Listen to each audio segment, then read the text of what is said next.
Chapter 406. In the back garden of the half-elven palace, a clear river flowed slowly.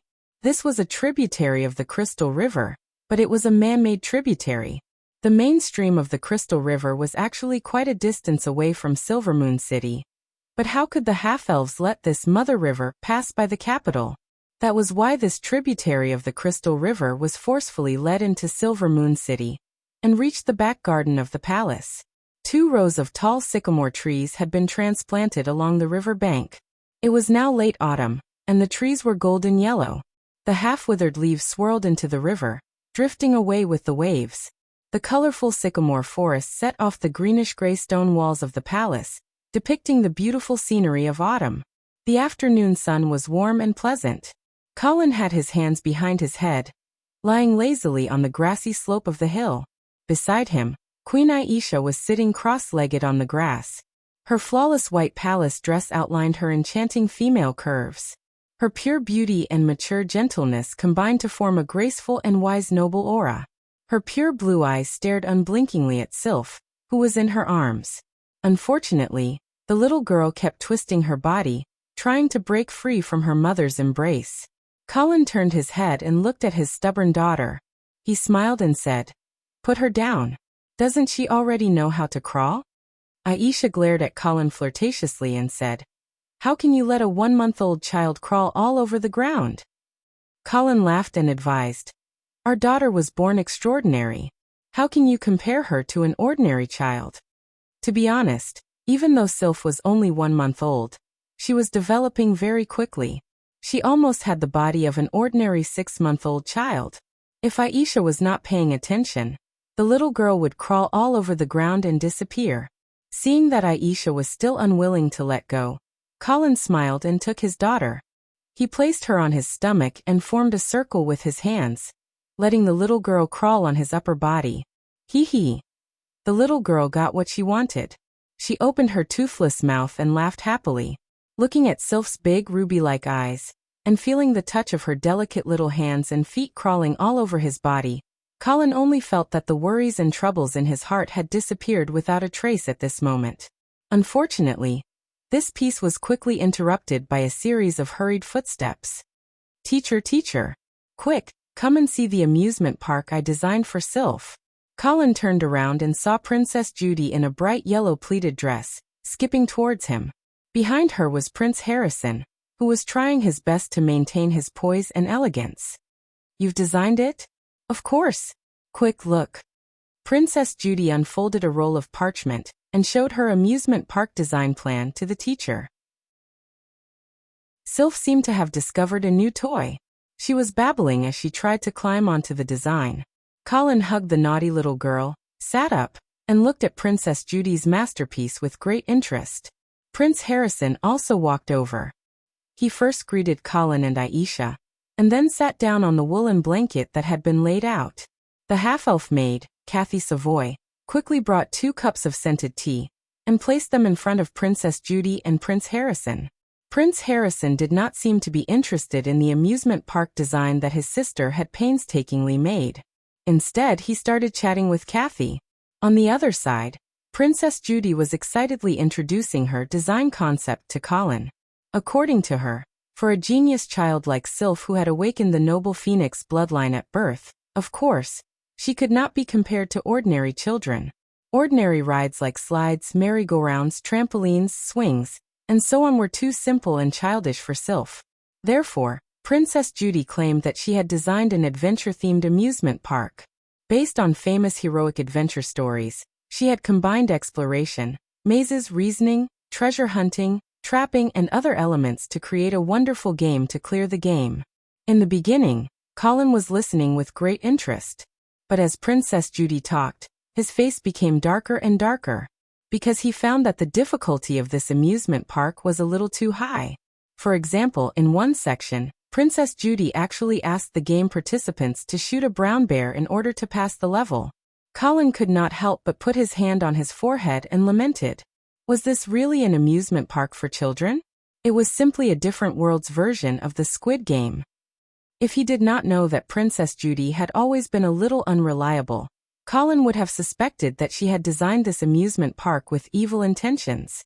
Therefore, Colin did not hesitate to completely reject Princess Judy's design.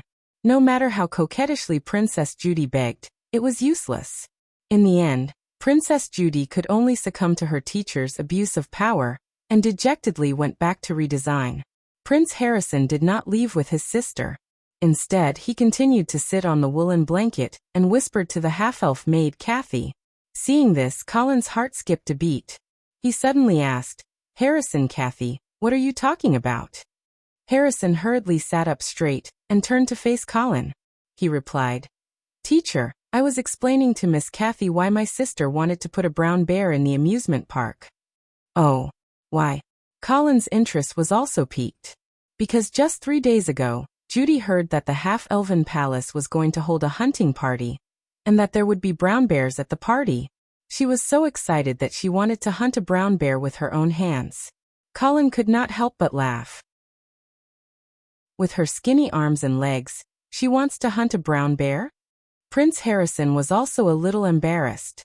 He touched his nose and felt a little helpless about his sister's bold words.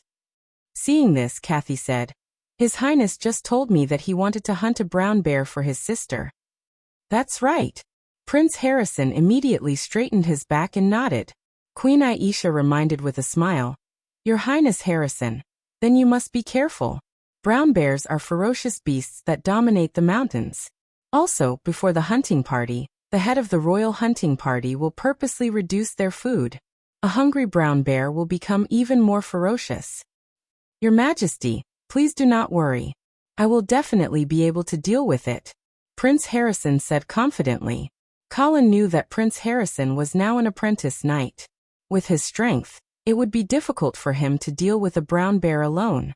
However, he would not worry for his student. There would naturally be official knights guarding Prince Harrison at the hunting party. It was just a brown bear. There would be no accidents. Seeing Colin smiling without saying anything, Prince Harrison suddenly felt a little guilty. He could not help but ask the half-elf maid, "Miss Kathy, do you believe that I have the ability to hunt a brown bear?" "Your Highness, of course you can. I just hope that the brown bear will not be so frightened by your Highness that its legs go weak. Otherwise, the hunting party will be too boring." Kathy smiled. Her delicate little face was like a blooming flower. The young prince could not take his eyes off her. Prince Harrison stared at Kathy in a daze without even blinking. Kathy couldn't help but lower her head shyly under his intense gaze. Ahem. Colin's light cough brought Prince Harrison back to reality. He also realized that he had lost his composure. He did not dare to look into his teacher's eyes. He quickly lowered his head and said respectfully, "Teacher, I'll go check on Judy's amusement park design." With that, he ran off as if he was escaping. Chapter 407. After Prince Harrison left, Kathy put away the used teacup as if nothing had happened. However, her reddened ears still revealed that she was not as calm as she appeared to be. After putting away the teacup, Kathy stood up and saw Colin's scrutinizing gaze. The half-elf maid's heart trembled, and she asked guiltily, "My lord, do you have any orders?" Colin asked meaningfully, "Kathy, what do you think of Prince Harrison?" Kathy lowered her head, not daring to look Colin in the eyes. She answered carefully, "My lord, His Highness is smart and polite. He's an excellent noble." "Yes, but he's a human noble, and the future emperor of the human race," Colin said in a deep voice. "Do you understand what I mean?" I understand." Kathy could of course hear the warning in Colin's words. She hurriedly explained, "My lord, I only have respect for Prince Harrison. I don't dare to have any other thoughts." "That's good." Seeing that Colin did not have any further instructions, Kathy picked up the tableware on the woolen blanket and stepped back to give Colin and his family some privacy. "When we were at Red Maple Manor, I noticed that they were a little close," Queen Aisha said softly as she looked at Kathy's back. Colin teased Sylph in his arms as he asked, "Then do you think that Kathy deliberately seduced the young and ignorant Prince Harrison? Or that Prince Harrison, who had just awakened to love, fell in love with the beautiful Kathy?" Aisha shook her head with a smile. Kathy probably wouldn't have the guts to seduce a prince of the empire. especially right under your nose. Colin also smiled. Kathy indeed wouldn't have the guts. However, after noticing Harrison's feelings for her, Kathy might have gone with the flow, or even added fuel to the fire. Although as the first heir to the throne, Harrison can't marry Kathy, but if Kathy could become Harrison's lover, she could borrow his power and even get pregnant with the blood of the San Lorenzo family. Even if she gave birth to an illegitimate child, it would still be a chance for the Savoy family to rise again. Colin could not help but think of Aisha's mother, Madame Sharon. She successfully married into the Miller family, because of the blood of the house of St. Hilda. Aisha held her smooth chin and asked seriously, "Why don't you think that Kathy might be sincere?" Sincere? That's right. Not all feelings have political motives behind them. Colin subconsciously snorted, but when he turned around, he saw Aisha's bright and beautiful eyes, looking at him with a strange gaze. He touched the tip of his nose, coughed, and said, "Forget it, let them be. This should be the problem for Emperor Reinhardt and Empress Medela." Aisha did not plan to let Colin go so easily. She slightly pouted her seductive red lips, moved to her lover's ear, and said, "Well then, Honorable Count Angeli, do you think that my feelings for you are sincere? Or do I want to borrow your power to control the half-elf kingdom?" Colin's heart skipped a beat. Aisha revealed a rare feminine side, and her soft and sweet voice made Colin's body melt. In his impression, Queen Elsa was the perfect example of a mature, graceful, and charming lady. She was also a determined, brave, and decisive knight with outstanding talent. Aisha was forced by her family to marry into the half-elf royal family, but she did not feel sorry for herself. Instead, she secretly planned and seized the perfect opportunity to avenge her former lover. After she was turned into a blood descendant by Colin, she had been doing her best to take care of everything in the half-elf kingdom for Colin. When he needed help, she did not hesitate to send the Silver Moon Guard to the northern frontier. She even gave birth to a cute baby girl for him. However, Colin had been deliberately avoiding a question. Did Aisha's feelings for him come from her heart? Or did she covet his power? Or was it because of the suppression of her bloodline? Correspondingly, did he really like Aisha? Or did he want to use her to control the half-elf kingdom? In fact, Colin had always been very suspicious, and he always liked to make bad guesses about people's motives. This allowed him to smoothly reach his current position, and not be schemed against by people with ulterior motives. But for Aisha, Colin was immersed in his own thoughts when he suddenly saw a beautiful face suddenly appear in front of him.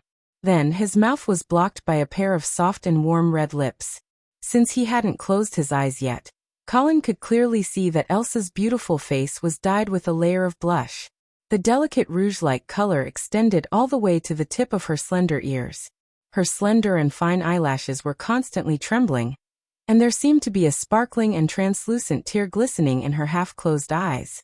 At this moment, Aisha took off the proud veil of a queen, and revealed the image of a delicate and charming half-elf noble lady in front of Colin. In his previous life, Colin had heard a saying, "You can tell a girl's feelings for you from a kiss." Back then, the straight man did not think much of it. But now, Colin realized that he could truly feel Aisha's strong love for him. A strong emotion burst out from the depths of his heart, and finally, he clearly understood that his feelings for Aisha could not be hidden. When the love was strong, all that was left was a desperate possessiveness. Colin closed his eyes, lifted Aisha's sharp chin, and kissed her moist red lips. Her lover's passionate response made Aisha understand Colin's feelings. At this moment, she seemed to be wrapped in great happiness, and tears of joy fell uncontrollably. "Yeah. Sylph, who was ignored, suddenly waved her hands and pulled the two out of the net of love. Colin patted the little girls but gently in annoyance, blaming her for ruining his good deed. Although Aisha was not satisfied, she still took her daughter back into her arms and glanced at Colin flirtatiously. It seemed to be anger, but it was more like charm.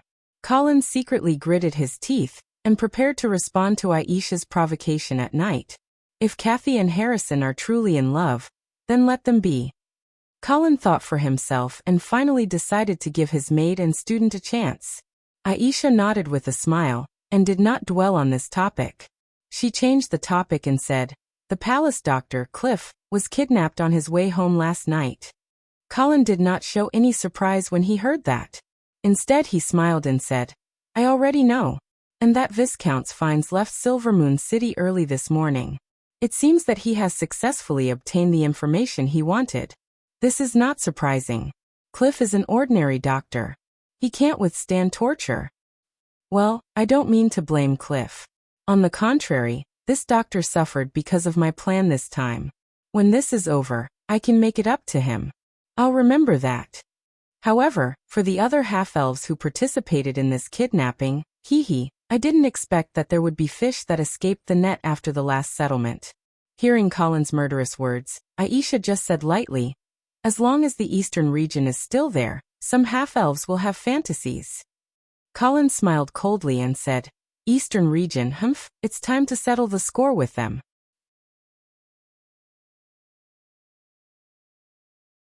Chapter 408. Eastern Region, White Dew City. The House of St. Prospero's White Dew Castle was located in the center of White Dew City. Surrounding it was the noble district of White Dew City.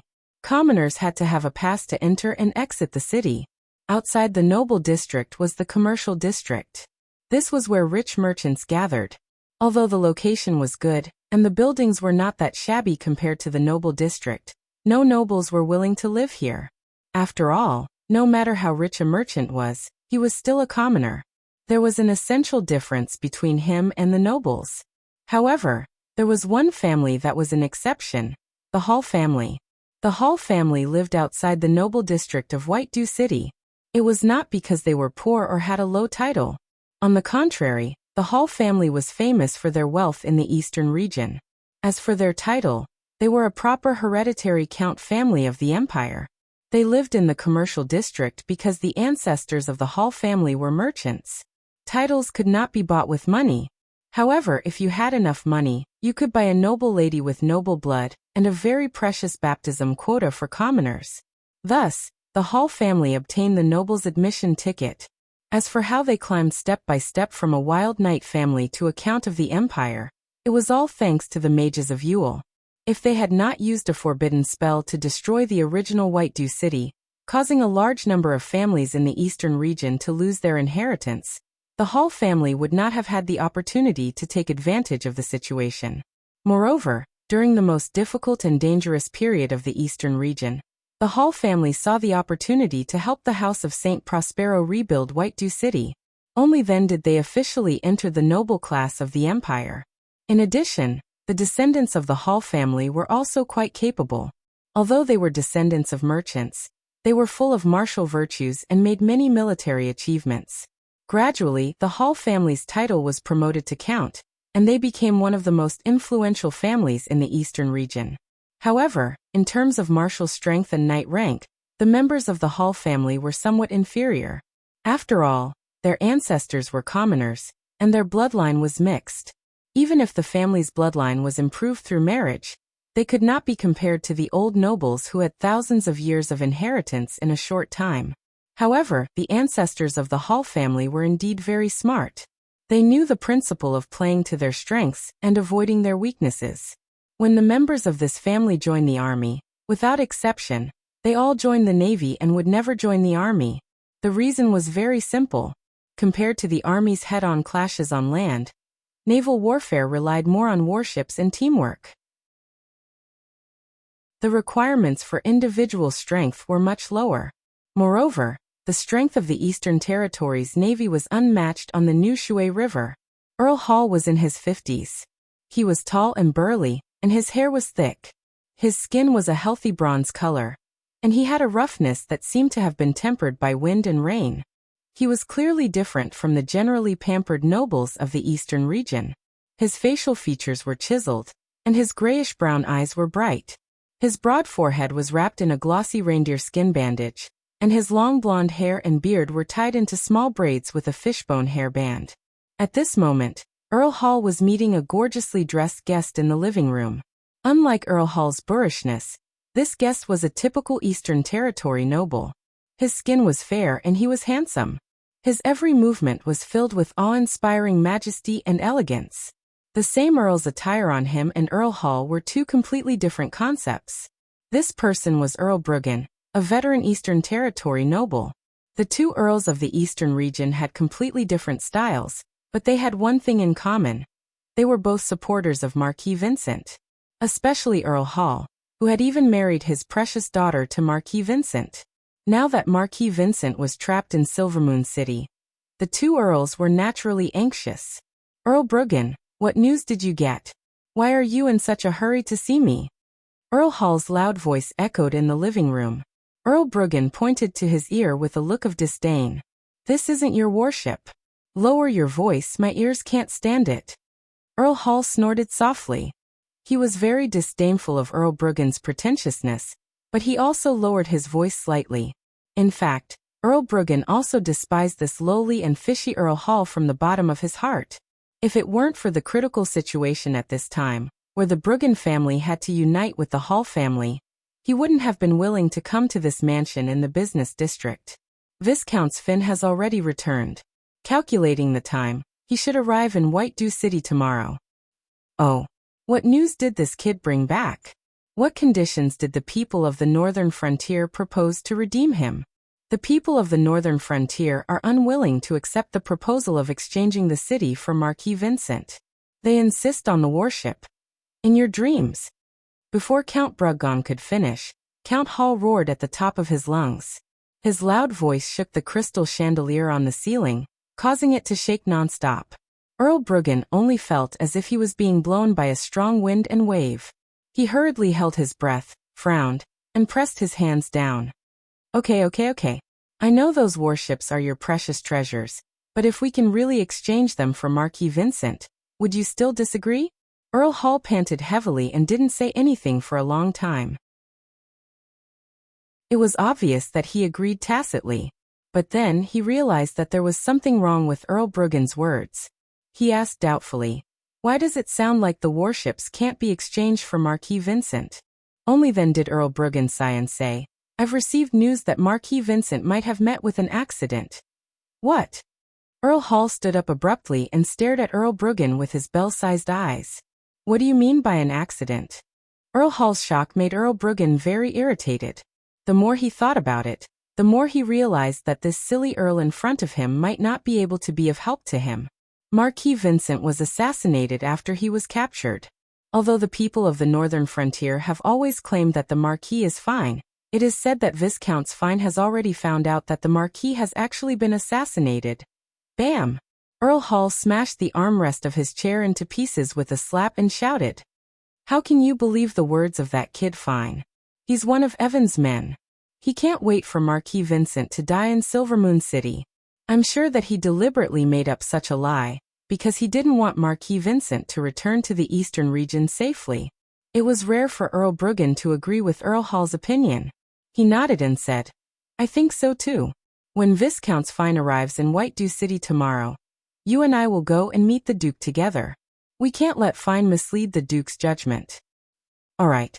Also, Earl of Avon has already left the Northern Frontier. Do you have any news of his current whereabouts? No. That kid is very slippery. It's obvious that he's deliberately hiding his tracks. It's difficult for me to find him in such a short time. Earl Bruggen furrowed his brows and asked in a deep voice, Why do you think the Earl of Avon is deliberately hiding his tracks? How would I know? Earl Hall shouted in a rough voice.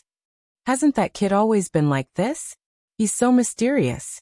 I don't know what he's up to. Seeing that he couldn't get anything of value out of this silly fellow, Earl Bruggen sighed inwardly. He made an appointment with Earl Hall to meet the Duke of St. Prospero the next day, and then got up to leave.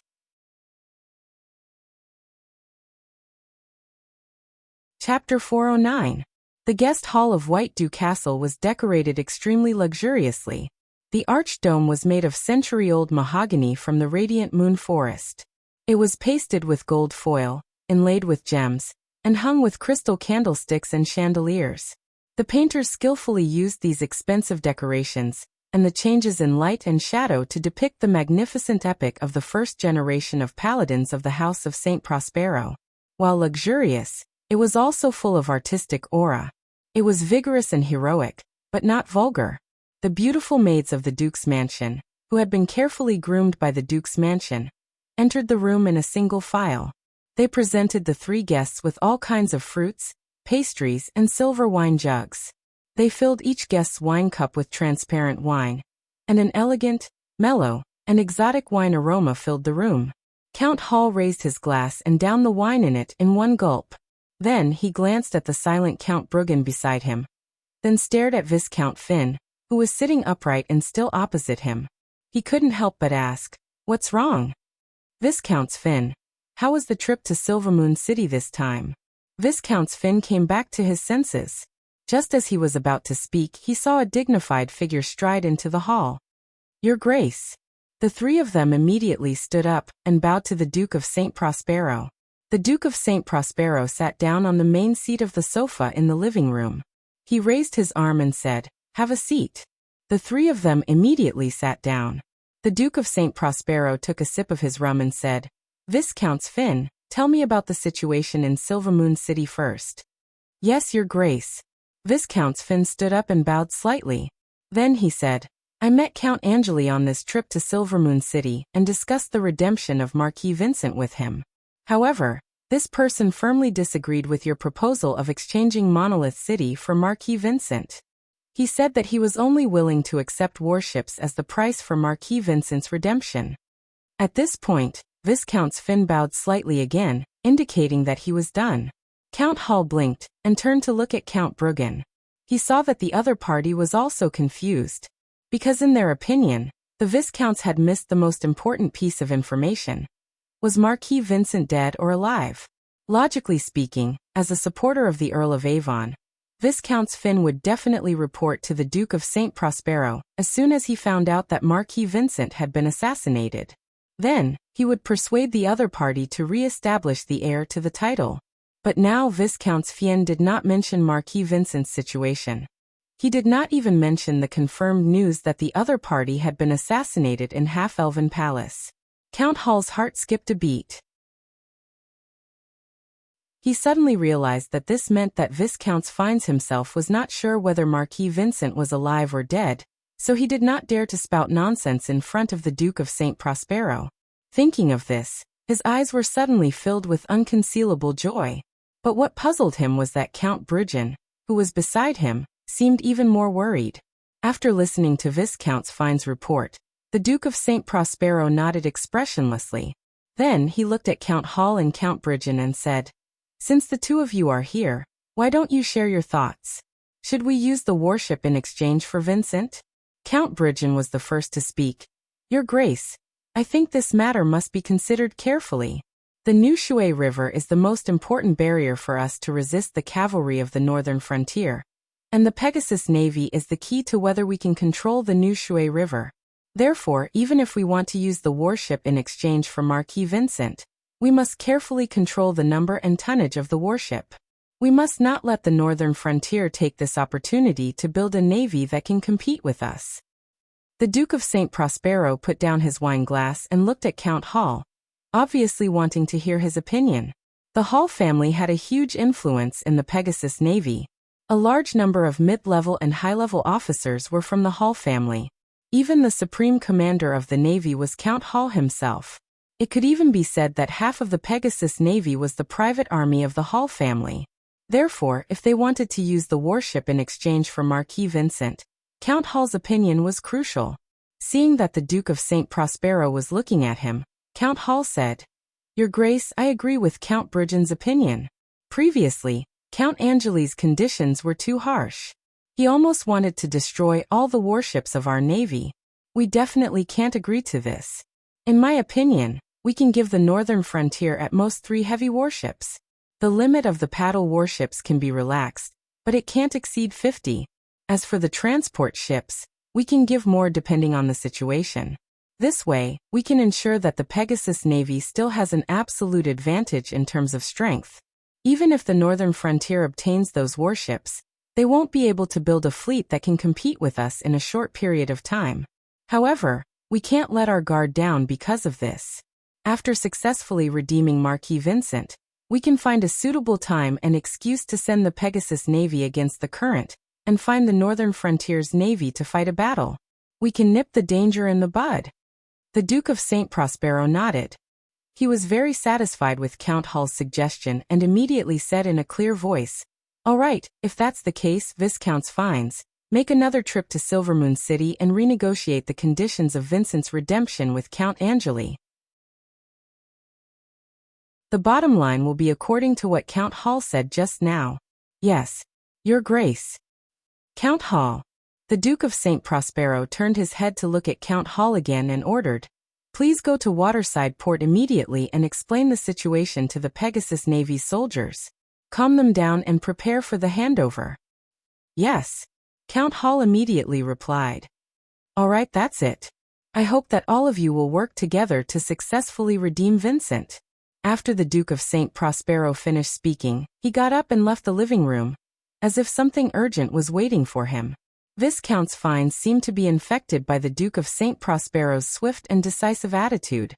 He immediately strode out of the living room, and didn't talk to the two counts any longer. Count Hall scratched the back of his head. He had a nagging feeling that things had gone too smoothly today. So smoothly that it made him feel a little uneasy. He looked at Count Bruggen. Seeing that the other party didn't say anything, he swallowed the words in his stomach and walked out with his head lowered. After leaving White Dew Castle, Count Hall finally couldn't help but stop Count Bruggen and ask, "Why didn't that kid Viscount's fines mention the assassination of Marquis Vincent? Does this mean that he's not sure if the Marquis is alive or dead?" Count Bruggen turned back to look at Count Hall. After a moment of silence he muttered, "Perhaps." After saying that, he ignored Count Hall, who was still in a dilemma, and turned to get into his carriage. In fact, the abnormality of Viscount's fines today didn't eliminate Count Bruggen's worries. On the contrary, it even made him feel a chill that went deep into his bones. He knew very well that even if Viscount's fines couldn't confirm whether Marquis Vincent was alive or dead, he would definitely raise his doubts in front of the Duke of St. Prospero. Only then would he be able to influence the Duke of St. Prospero's judgment, and prevent him from making up his mind to negotiate the ransom terms with the northern frontier. This was the most beneficial choice for the Earl of Avon. But today, Viscount's fines didn't mention this matter at all, and the Duke of St. Prospero seemed to be determined to use the warship in exchange for Marquis Vincent. This seemed to be a great thing for Count Bruggen, but he wasn't happy at all. Such an abnormality made him unable to help but have a terrifying thought. Could it be that Marquis Vincent was really dead? And the actions of the Duke of St. Prospero and Viscount's fines were just using the ransom as an excuse for another scheme? The more Count Bruggen thought about it, the more he felt that this was the truth of the matter, and this truth made his heart bleed. If Marquis Vincent really died in Silvermoon City, it meant that all the efforts the family had invested in him over the years had been in vain. In the future, when the Earl of Avon inherited the position of Duke of the Eastern Region, would he neglect the Bruggen family because of this, or even liquidate them? Just like that, he returned home in a daze. The butler came forward to report that an important guest had come to visit. Count Bruggen even forgot to ask who the important guest was, and followed the butler to the parlor. "Long time no see, Count." A familiar voice rang in Count Bruggen's ears. He suddenly raised his head and saw the Earl of Avon standing in the parlor, looking at him with a smile.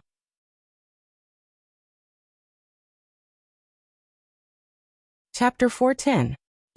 Earl of Avon. Count Bruggen's voice was trembling. He finally understood why the Earl of Avon had been hiding his whereabouts. It turned out that he had already secretly returned to White Dew City from the northern frontier, and had probably reached an agreement with the Duke of St. Prospero. That was why Viscount's Finn didn't even mention the possibility of Marquis Vincent's assassination during the meeting at White Dew Castle just now. The Duke of St. Prospero's decisiveness and swiftness could only mean one thing. He had confirmed the death of his eldest son, Marquis Vincent, and was determined to support his second son, the Earl of Avon, as the heir to the title. After realizing this, Count Bruggen's face paled visibly, and despair slowly appeared in his eyes. After a moment of silence, he opened his mouth and said bitterly, "Earl of Avon, are you here to laugh at us?" The Earl of Avon shook his head slowly and said in a low voice, "No. I just want to avoid making the Eastern region a joke." Count Bruggen frowned and looked at the Earl of Avon with a puzzled expression. He obviously didn't understand what he meant. The Earl of Avon sat down in his seat and took a sip of the coffee in front of him. Then he smiled and said, "Count Bruggen, you're so smart. I'm sure you've already guessed the truth of the matter?" Count Bruggen nodded bitterly and said, "Marquis Vincent should have died in Silvery Moon City, right?" The Earl of Avon nodded and said, "Yes. My poor brother. He probably couldn't believe that he had died in the hands of a crazy half-elf." Count Bruggen wanted to ask how Marquis Vincent had died, but he suddenly felt an indescribable sense of helplessness when the words were about to come out of his mouth. So he shut his mouth with flagging interest. What was the use of dwelling on these things now? With Marquis Vincent's death, the Earl of Avon's succession as the Duke of the Eastern region was set in stone. The Bruggen family's many years of hard work had been completely destroyed. The Earl of Avon looked at the silent Count Bruggen and took the initiative to comfort him. "Count Bruggen, as I said just now, I'm not here to laugh at you. On the contrary, I want to prevent the Eastern region from becoming a joke." Count Bruggen took a deep breath and pulled himself together again. He asked, "I don't quite understand what you mean." The Earl of Avon stopped beating around the bush and said bluntly, "I know that many nobles in the Eastern region are actually supporters of my brother, including you. But whether you believe it or not, I have never resented you from beginning to end, and will not retaliate in the future." Count Bruggen looked at the Earl of Avon expressionlessly and said nothing. In fact, there was a reason why most of the nobles in the Eastern region supported Marquis Vincent. Marquis Vincent was a full 10 years older than the Earl of Avon. For a full 10 years before the Earl of Avon was born, the Duke of St. Prospero only had one legitimate son. Under such circumstances, the Duke of St. Prospero had long since appointed Vincent as the Marquis of the Eastern region, officially confirming his status as the first heir. At that time, almost all of the nobles in the Eastern region believed that Vincent would become the future Duke of the Eastern region. So as long as they weren't stupid, they began to invest in him in advance. For example, Earl Hall rushed to marry his daughter to Marquis Vincent. Another example was the Bruggen family. Almost all of the outstanding children in the family followed Marquis Vincent. The Duke of St. Prospero didn't interfere too much in this situation. After all, he really only had one son at that time. In fact, even after Evan was born later, the Duke of St. Prospero didn't have any intention of changing his heir. Even though as time passed, he found that his second son was actually smarter. However, the Duke of St. Prospero also understood that if he abolished the elder and replaced the younger, there would be trouble. The nobles in the Eastern region who had already bet on Marquis Vincent weren't willing to see Evan take the throne. Therefore, during the first chaos in Silvermoon, Marquis Vincent was ordered to ambush the Black Cavalry in the Shadow Canyon. This was obviously a free opportunity to increase his reputation, while the Earl of Avon was sent to Silvermoon City to deal with a situation that was almost certain to be lost. This difference in treatment also reflected the Duke of St. Prospero's attitude towards his two sons.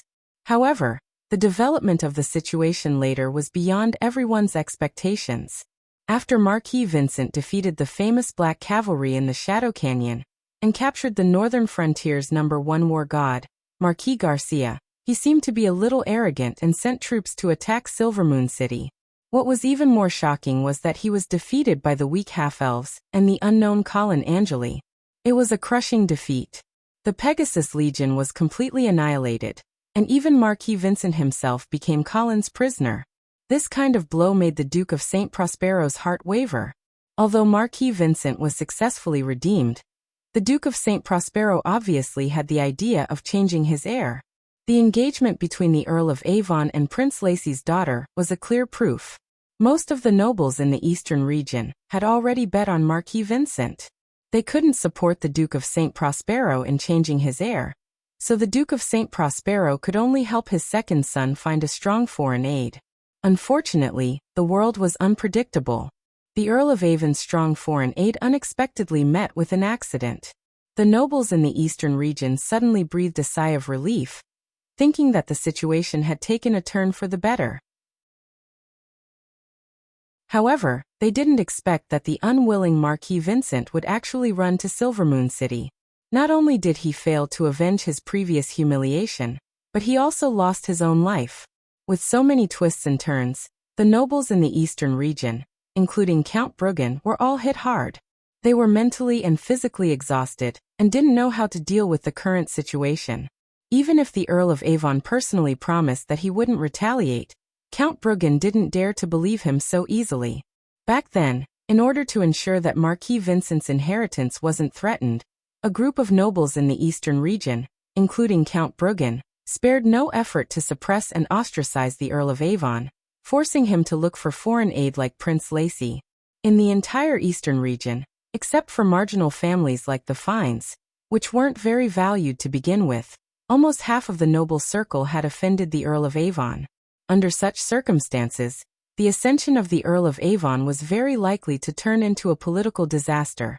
Naturally, the Earl of Avon was well aware of this. Therefore, looking at Count Bruggen, whose eyes were wandering and whose expression was constantly changing, he decisively threw out a heavy bomb. Count Bruggen, your daughter, Miss Grace, is dignified, virtuous, elegant and beautiful. In fact, I have long admired her. I hereby formally propose marriage to you. Count Bruggen's eyes widened. He couldn't believe his ears. But the Earl of Avon had already stood up from his seat. He first bowed, then respectfully presented a handwritten letter to Count Bruggen. Count Bruggen took it and opened it. He found that it was indeed a marriage contract, and it had the Duke of St. Prospero's personal signature on it. Then, Miss Shelia, daughter of Prince Lacy. In view of Prince Lacy's actions in Imperial Dragon City, my father will publicly announce the cancellation of my engagement with Miss Shelia. Count Bruggen stared fixedly at the Earl of Avon. He was obviously caught off guard by such a change. The Earl of Avon also stared into Count Bruggen's eyes and said seriously, Count Bruggen, I have already shown my sincerity. Now it's your turn. Count Bruggen's expression finally changed. He clutched the parchment in his hands tightly, took a deep breath, and said in a deep voice, Good. Since you, Earl of Avon, value my daughter so much, I certainly won't object to this marriage. The Earl of Avon smiled and said, Father-in-law, my foundation in the eastern region is shallow. I'll have to trouble you in the future. Don't worry, I'll help you appease the nobles one by one. I'll let them understand that the era of Marquis Vincent is over. You are the future of the eastern region. At this point, Count Bruggen suddenly frowned and said, But there's one person who I'm afraid. Are you talking about Count Hall? The Earl of Avon immediately interrupted. That's right. After all, his daughter is married to Vincent. The Earl of Avon smiled confidently and said calmly, Don't worry about that. You don't have to worry about that. I have already made arrangements for the Hall family.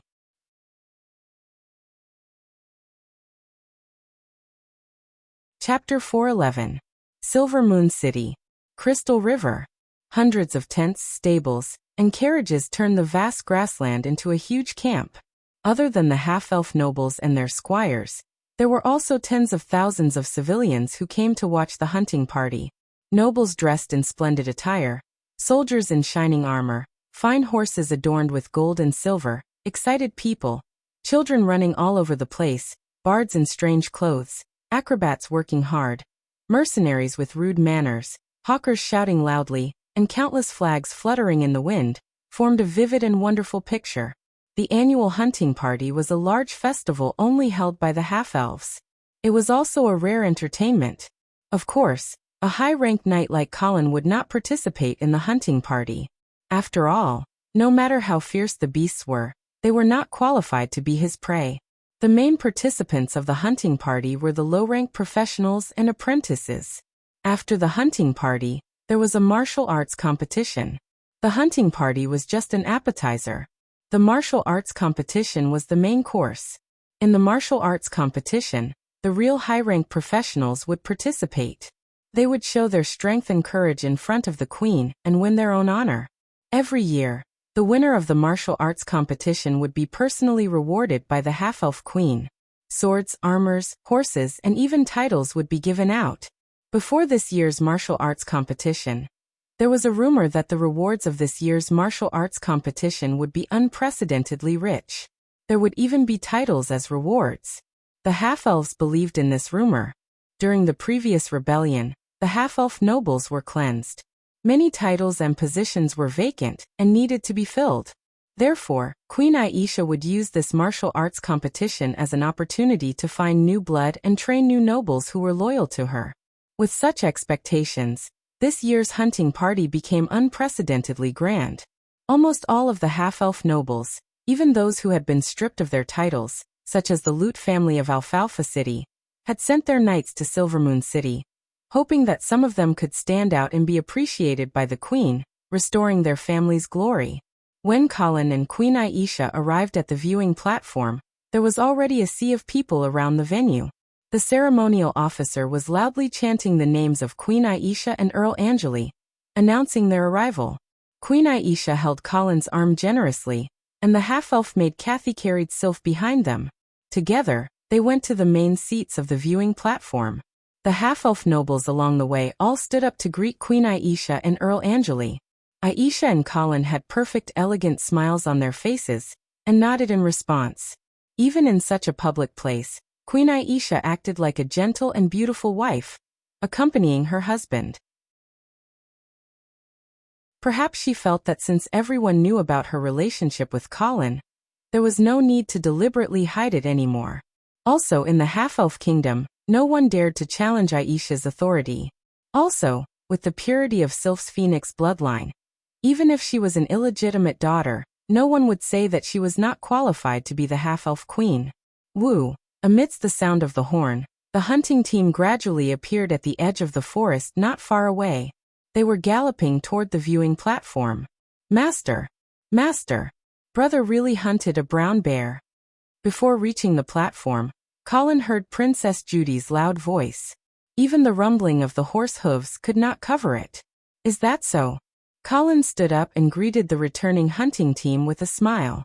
Prince Harrison took the lead and naturally rushed to the front of the team. When he was about to reach the viewing platform, he skillfully reined in the horse's reins, slowed down, and jumped down from the horse's back. He rushed forward a few steps and stopped right in front of the platform. He bowed and said, "Yes, master. Please allow me to give this honor to you." Logically speaking, today's praise should all be given to Queen Aisha, but Prince Harrison's identity was special. He was not a vassal of the half-elf queen, so no one dared to say that he was rude. Colin looked at the giant brown bear's corpse that was being pulled over by the flatbed cart, and was a little surprised. Thinking about it, even his predecessor didn't have the ability to hunt an adult brown bear alone when he was Harrison's age. It seemed that this student of his was quite talented. Very good. Colin nodded with a smile and praised.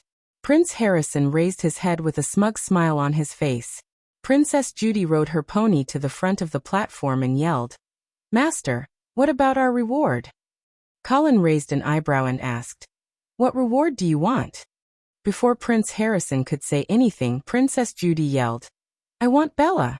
As she said that, she waved the reins in her hand, indicating that Bella was the pony she was riding just now. That pony impatiently scratched the ground with its claws. Clearly, it hadn't been completely tamed by Princess Judy.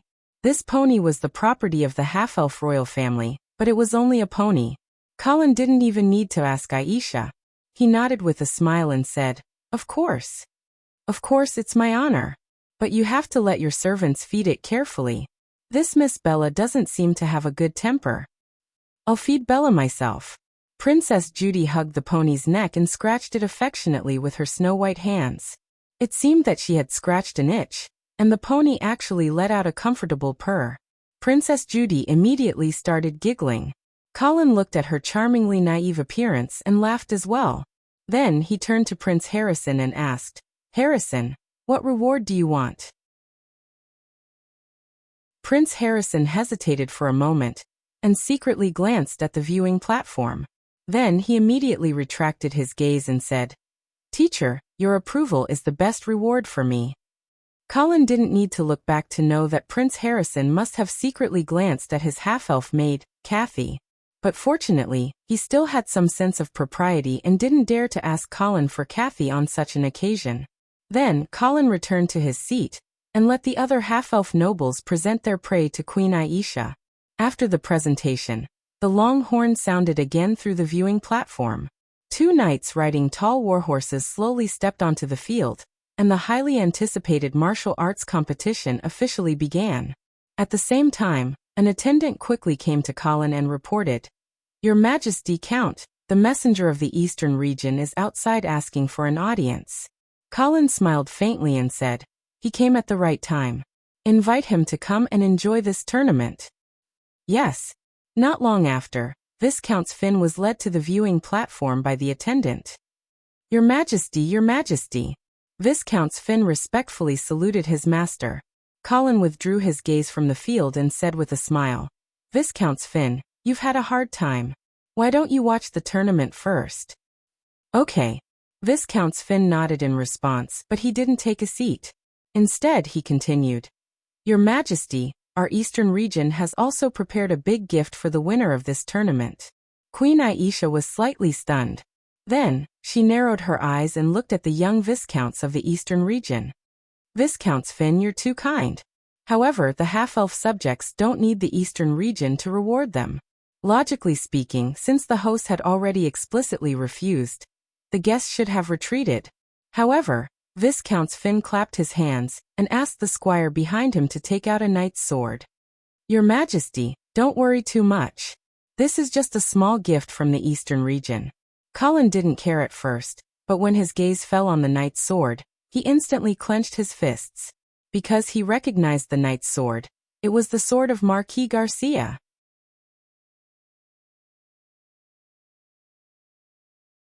Chapter 412. This was a blatant provocation. Colin narrowed his eyes and looked at the knight's sword that Viscounts had taken out. His heart was boiling with anger. Viscount Finn ignored Colin's anger, and didn't even forget to continue provoking him. "Count Angeli, you should know this sword, right? It was left in White Dew City after Marquis Garcia was captured last time. He forgot to take it with him." Knight Roger, who was sitting below Colin, stood up abruptly. With red eyes, he was about to rush towards Viscount Finn, but Colin reached out to stop him. Of course, he also wanted to kill this arrogant Eastern Viscounts, but it would be too barbaric to do so on such an occasion. Moreover, he wanted to know what the Eastern region was up to. So Colin nodded to Aisha. Queen Aisha understood, smiled slightly and said, "Since the Eastern region is so generous and is willing to provide additional rewards for the winners of this tournament, then it would be impolite for me to refuse." "Thank you, Your Majesty." Viscounts bowed and then sat down. The tournament continued, but the atmosphere quietly became a little subtle. However, the mentality of the contestants did not change much. Defeating their opponents and winning the favor of the Queen was still their highest goal. As for the rather sensitive reward that the Eastern region took out, the contestants all felt that as long as they won it back and gave it to Count Angeli, then it would be fine. Although it was somewhat embarrassing that a Marquis of the Northern Frontier needed the help of half-elves to win back the sword, this was after all the trouble that the Eastern region made, and Count Angeli would not be angry with the half-elves. There were also some half-elven nobles who felt that things could not be so simple.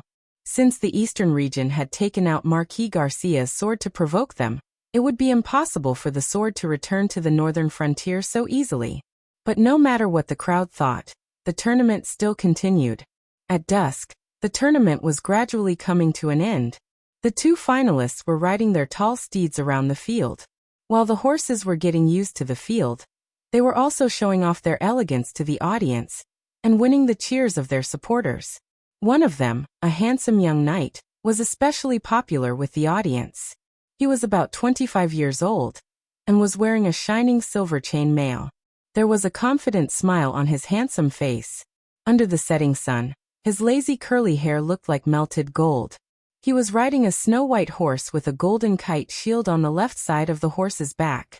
There was a thorny emblem engraved on it, which was the emblem of the half-elf royal Miller family.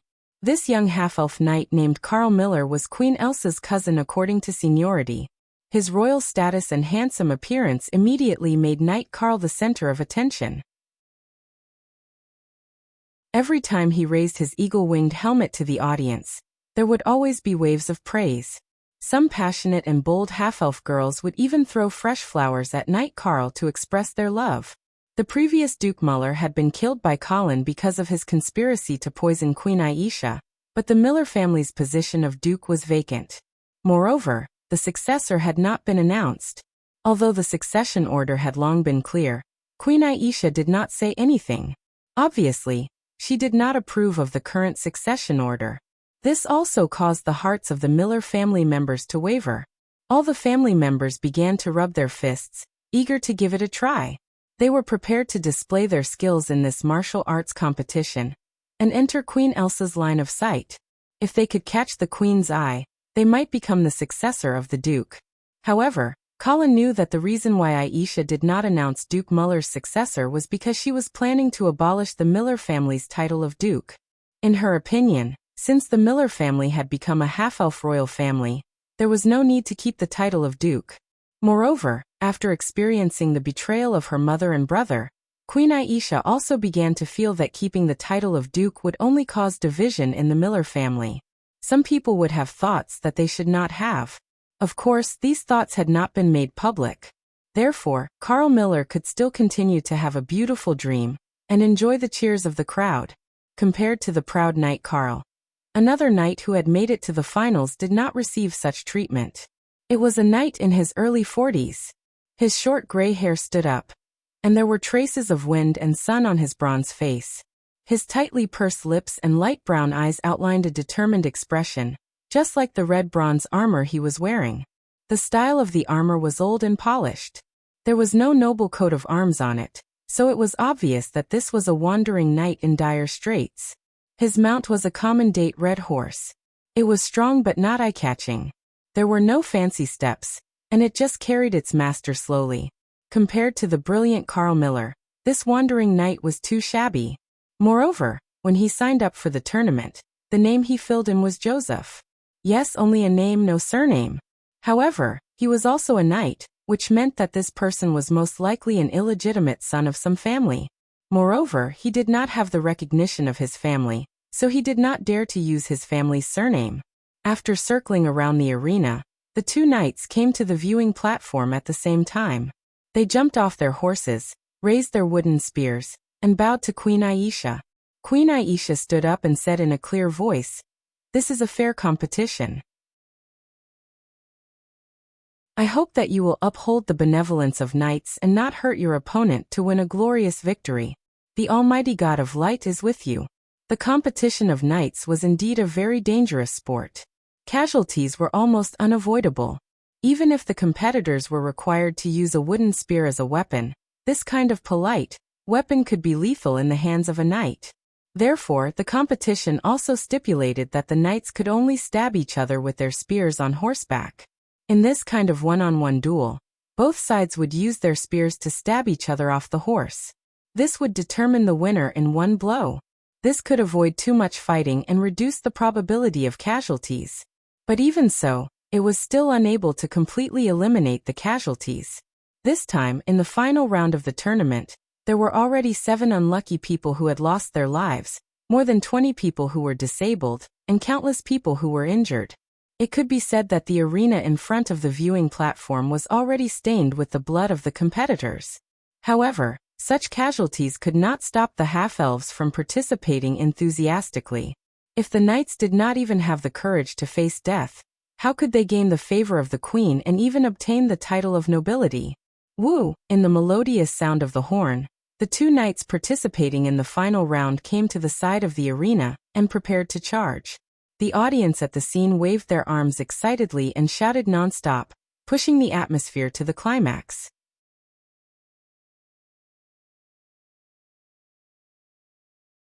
Chapter 413. The horn sounded and the two warhorses began to gallop. The wooden viewing platform also shook. The two knights leaned forward on their horses and pointed their lances at each other's chests. As the distance between them shortened, the momentum of the two knights increased rapidly. 30 meters, 10 meters, 5 meters. The wooden lances pierced through the air and whistled through the air. Time seemed to have stopped at this moment. But at the moment of contact, Joseph suddenly changed from a stab to a sweep. The afterimage of the lance formed a crescent moon in the air and fiercely slashed at his opponent, wanting to sweep him off his horse. Carl Miller's pupils shrank, but he did not panic because the shield beside him had blocked Joseph's sweep. The lance in his hand had pierced the armor in front of his opponent's chest. Bang! The two lances exploded at the same time, and wooden shards flew in all directions. Carl Miller swayed a few times on his horse and almost fell off, but he skillfully used his excellent equestrian skills to stabilize his body. Joseph, on the other hand, was sent flying like a cannonball. This knight in red copper armor nimbly flipped in the air and landed on his feet. He took 3 steps back before finally stabilizing himself. According to the rules of the competition, falling off the horse was considered a loss. I lost. Joseph shook his head and threw away the broken lance in his hand. He took off his helmet and revealed a weather-beaten face. His date-red horse walked to its master's side and snorted, as if comforting Joseph. Carl Miller also walked over and took off his helmet. He revealed a victorious smile and said, "You are very powerful, but you made a fatal mistake. You should not have changed your move at the last moment." After saying this, Carl turned his horse around and slowly walked around the arena, receiving the cheers of the audience. On the viewing platform, Colin saw this scene and suddenly turned his head to whisper in Aisha's ear that Joseph lost to Carl Miller on purpose. Although Joseph disguised himself well, he was only a third-grade knight after all. Colin could naturally see through the clues. Half-elves were a mix of humans and elves, so their affinity with the holy light was not high. Therefore, it was difficult for their knight rank to exceed the 3rd grade. Last year, when Colin had come to Silvermoon City, he had seen a few Class 4 half-elven knights. However, after the 2 great upheavals and purges, the Class 4 half-elven kingdom had either fallen or been expelled. Right now, Class 3 half-elven knights were the pinnacle of half-elven strength. Aisha was slightly taken aback when she heard this. Then she frowned and said in a deep voice, "Could it be that someone threatened Joseph and made him lose on purpose?" Colin gently patted Aisha's arm and shook his head. Not necessarily. The Miller family had just gone through a big change, so no one would dare to jump out and cause trouble at this time. Moreover, before this competition, no one would have thought that an unknown wandering knight would actually make it all the way to the finals. Then why did Joseph lose on purpose? Colin looked at Joseph, who was silently lowering his head in the field, and smiled. Joseph lost the match, but won his life. Queen Aisha looked at her lover in confusion. Colin smiled and explained. Joseph knew that he was of low birth and could not be compared to Carl, who was born in the royal family. Moreover, Carl was younger and might have a chance to reach the 4th grade in the future. He might even inherit the Miller family's position as Duke. If Joseph won this competition, even if he received your recognition and successfully entered the half-elven noble class, how would he face the enmity of a duke in the future? Therefore, he might as well lose the competition and let Carl Miller become the champion. This way, he would have already displayed his strength on this stage. Even if he did not receive the champion's reward, when Carl Miller comes to his senses, he would naturally be grateful to Joseph. Queen Aisha listened quietly and nodded. That makes sense. However, looking at your expression, you seem to approve of Joseph's actions? Colin did not hide his thoughts and nodded. Yes. He is a smart person. He has strength and knows when to advance and when to retreat. What's even better is that he is of low birth and does not have a family to back him up. He needs to rely on a powerful force. Queen Aisha immediately understood Colin's thoughts. You want him to become the commander of the Silvermoon Guard? Smart. Colin snapped his fingers. The Silvermoon Guard was in the midst of rebuilding, but Colin could not decide on the commander. Although Colin did not intend to rely too much on the half-elves' military strength, he did not wish for Silvermoon City to fall into chaos again. Therefore, the commander of the Silvermoon Guard was of utmost importance. Colin had even thought that if he could not find a suitable candidate, he might as well find a descendant of his blood to be the commander. However, at this moment, Joseph suddenly appeared in front of Colin and gave him a pleasant surprise. Queen Elsa also seemed to think that Joseph was a good choice. She nodded and said, "Okay, I will send someone to investigate Joseph's background. If there are no problems, I will announce it publicly after a while." All right. As they spoke, the champion knight of the day, Carl Miller, had already arrived at the viewing platform. He took the flowers from his squire and looked around. Colin also looked at this young knight curiously, wanting to see which noble lady he would give the flowers to. Who would have thought that the champion knight would go straight to the viewing platform? Then, under the shocked gazes of the crowd, he gave the flowers to Kathy, who was behind Colin. The half-elf maid was caught off guard and froze on the spot. She looked at Colin, not knowing what to do, as if she was asking for her master's help. Colin had no intention of helping at all. Instead, he looked like he was watching a show. At the same time, he looked in the direction of Prince Harrison from the corner of his eye. The Prince of the Empire was so angry that his face turned red. He clenched his fists, as if he was going to rush out and challenge Carl to a duel in the next second. Fortunately, he still had some sense. He knew that he was no match for Carl, so he could only stare at his rival in love. No one knew what he was thinking. Kathy could only accept the flowers in front of her, when she had no hope of asking for help. Colin looked at Carl Miller with interest. He suddenly felt that this knight of the Miller family was also a scheming person. However, looking at Kathy's appearance, this Carl was destined to have a one-sided love. And looking at Prince Harrison's appearance, it could only be said that Carl was praying for his own good. Carl obviously did not know that he had inadvertently offended the Prince of the Empire. After giving the flowers, he strode to Queen Aisha and knelt down on one knee. But before the champion knight could speak, the messenger of the eastern region, Viscount Finn, stood up. Colin thought that he was going to fulfill the promised extra reward. But unexpectedly, Viscount Finn said, "It was a very exciting match. However, Carl, I still have a knight on my side who missed the registration time of the tournament and couldn't participate in the tournament. It's a pity, but he really wants to spar with you. I wonder if you're willing?" Queen Aisha frowned and said decisively, "I'm sorry, Viscount Finn, the tournament is over."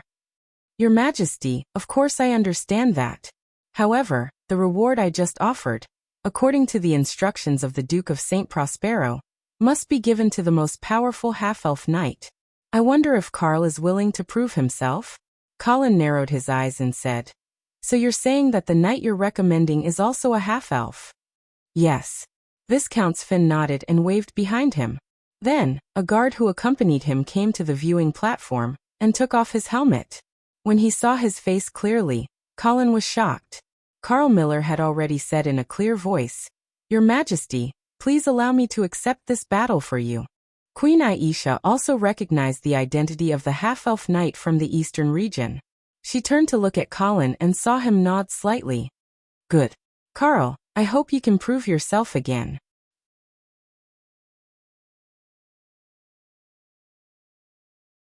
Chapter 4:14. In the arena, the two knights were standing on opposite ends, preparing for the battle. Carl Miller still had a confident smile on his face, as if he had absolute confidence in the upcoming battle.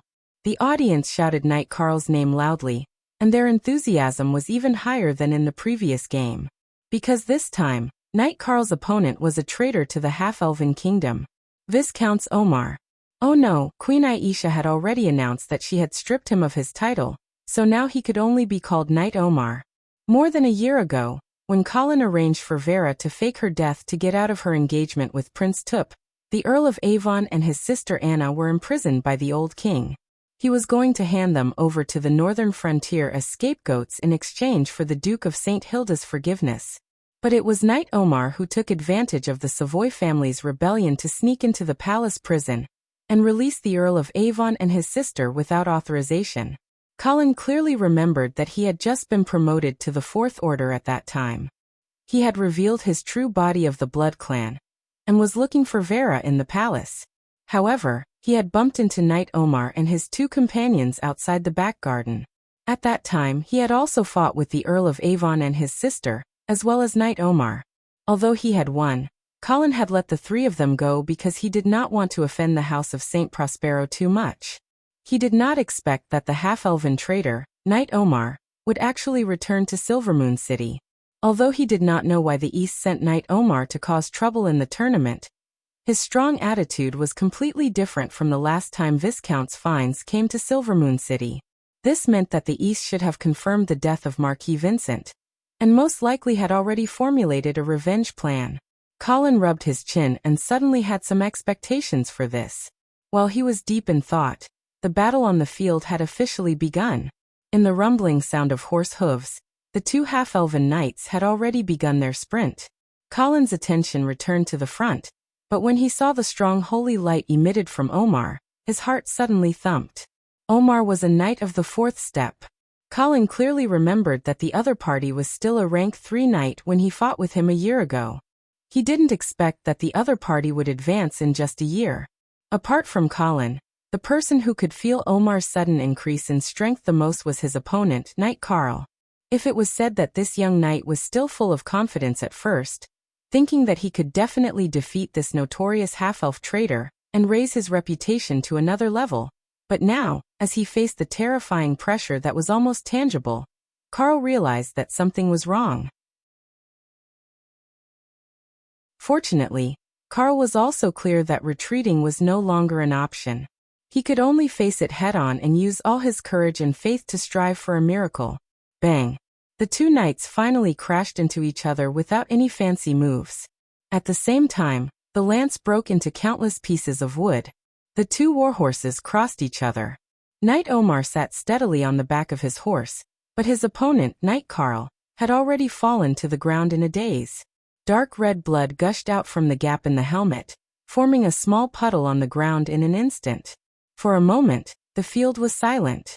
Only the doctor, who had been waiting by the side of the field, rushed over and hurriedly removed Knight Carl's helmet and breastplate, only to find that the young knight, who had been proud of himself just a moment ago, had his entire chest caved in due to the huge impact. The doctor reached out and touched Knight Carl's chest for a while, then sighed and shook his head. On the viewing platform, the half-elven nobles watched all this with their mouths agape. Clearly, they had yet to recover from the shock. The most outstanding young descendant of the Miller family, the champion knight of the tournament, and the most likely to become Duke Muller, Carl Miller, had died at the hands of a half-elf traitor. The half-elf maid, Kathy, was still holding the flowers that Knight Carl had given her, but she had never thought that the person who had given her the flowers had already turned into a corpse. Prince Harrison was also very confused. His love rival had died just like that? He had just been thinking about how to cut off Knight Carl's thoughts about Kathy, who knew that in the blink of an eye, his love rival had been dealt with. The affairs of the world were unpredictable and unpredictable. It was truly impossible to predict. At this moment, the messenger of the eastern region, Viscount Finn, slowly stood up. He put on a sad expression and pretended to say, "Your Majesty, I deeply regret Knight Carl's misfortune. However, this also means that he is not the strongest half-elf knight. Therefore, I can only give this sword to Knight Omar. Of course, it's still up to you to decide who you want to give the reward for the champion of this tournament." Queen Aisha stared coldly at Viscount Finn, her heart burning with anger. Who else could she give the reward to? Could it be that she would give it to a dead person? Just as Viscount Finn was about to give the sword of Marquis Garcia to Knight Omar, Colin suddenly stood up and stopped him. "Wait a minute, Viscount Finn. Count Angeli, what other questions do you have?" Colin did not seem to be angry that the champion of the tournament had been killed by the half-elf knight sent by the eastern region. At this moment, he still had a smile on his face and said, "I also have a personal guard on my side who wants to compete with Knight Omar." Viscount Finn smiled faintly and said, "Your Excellency, I know that there are many experts in the northern frontier. Knight Omar has never dared to think of competing with the experts of the northern frontier." No. Colin shook his head and said, "My personal guard is not from the northern frontier, but a half-elf." Viscount Finn was stunned. Colin continued, "Viscount Finn, didn't you just say that the knight sword was to be rewarded to the strongest half-elf knight? Before defeating my personal guard, I'm afraid that Knight Omar is not worthy of this title." Viscount Finn stopped smiling and asked in a deep voice, "May I know who your personal guard is?" Colin smiled and clapped his hands. Then, a personal guard covered in armor strode up to the viewing platform from behind. He first bowed to Colin and Aisha, then slowly took off his helmet. "Duke of Lute." Immediately, exclamations sounded from all directions. Everyone present recognized that this personal guard of Count Angeli was the former half-elf national uncle, the commander of the Silvermoon Guard, Insfar Duke of Lut. Viscount Sven could not believe his eyes and asked foolishly, "Lu, Duke of Lut, hasn't he been executed?" Colin explained with a smile. The Duke of Lut was stripped of his title and sentenced to death by Her Majesty the Queen a year ago for participating in the Savoy family's rebellion. However, the benevolent Her Majesty the Queen spared Insfar Lut's life, and expelled him from the country on account of his great contributions to the half-elf kingdom after all. And his participation in the rebellion was also coerced by the Savoy family. I took in Insfar Lut's outstanding martial arts and rare talent, so I took him in as an ordinary personal guard. I also wanted him to atone for his past mistakes. After Colin's explanation, Viscount Sven still had a look of disbelief on his face. In his opinion, Insfar Lut hated Colin to the bone. How could he be willing to become his personal guard? And how could Colin dare to keep such an enemy by his side to protect his safety? But before he could regain his senses, Insfar Lut had already walked in front of Knight Omar. Without saying a word, he took off his chain gloves and threw them over. Knight Omar was also dumbfounded, because this was an invitation to a duel.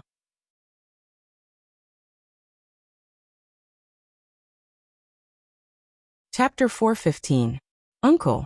The Lord of Alfalfa City, Ron Lut, could not help but shout.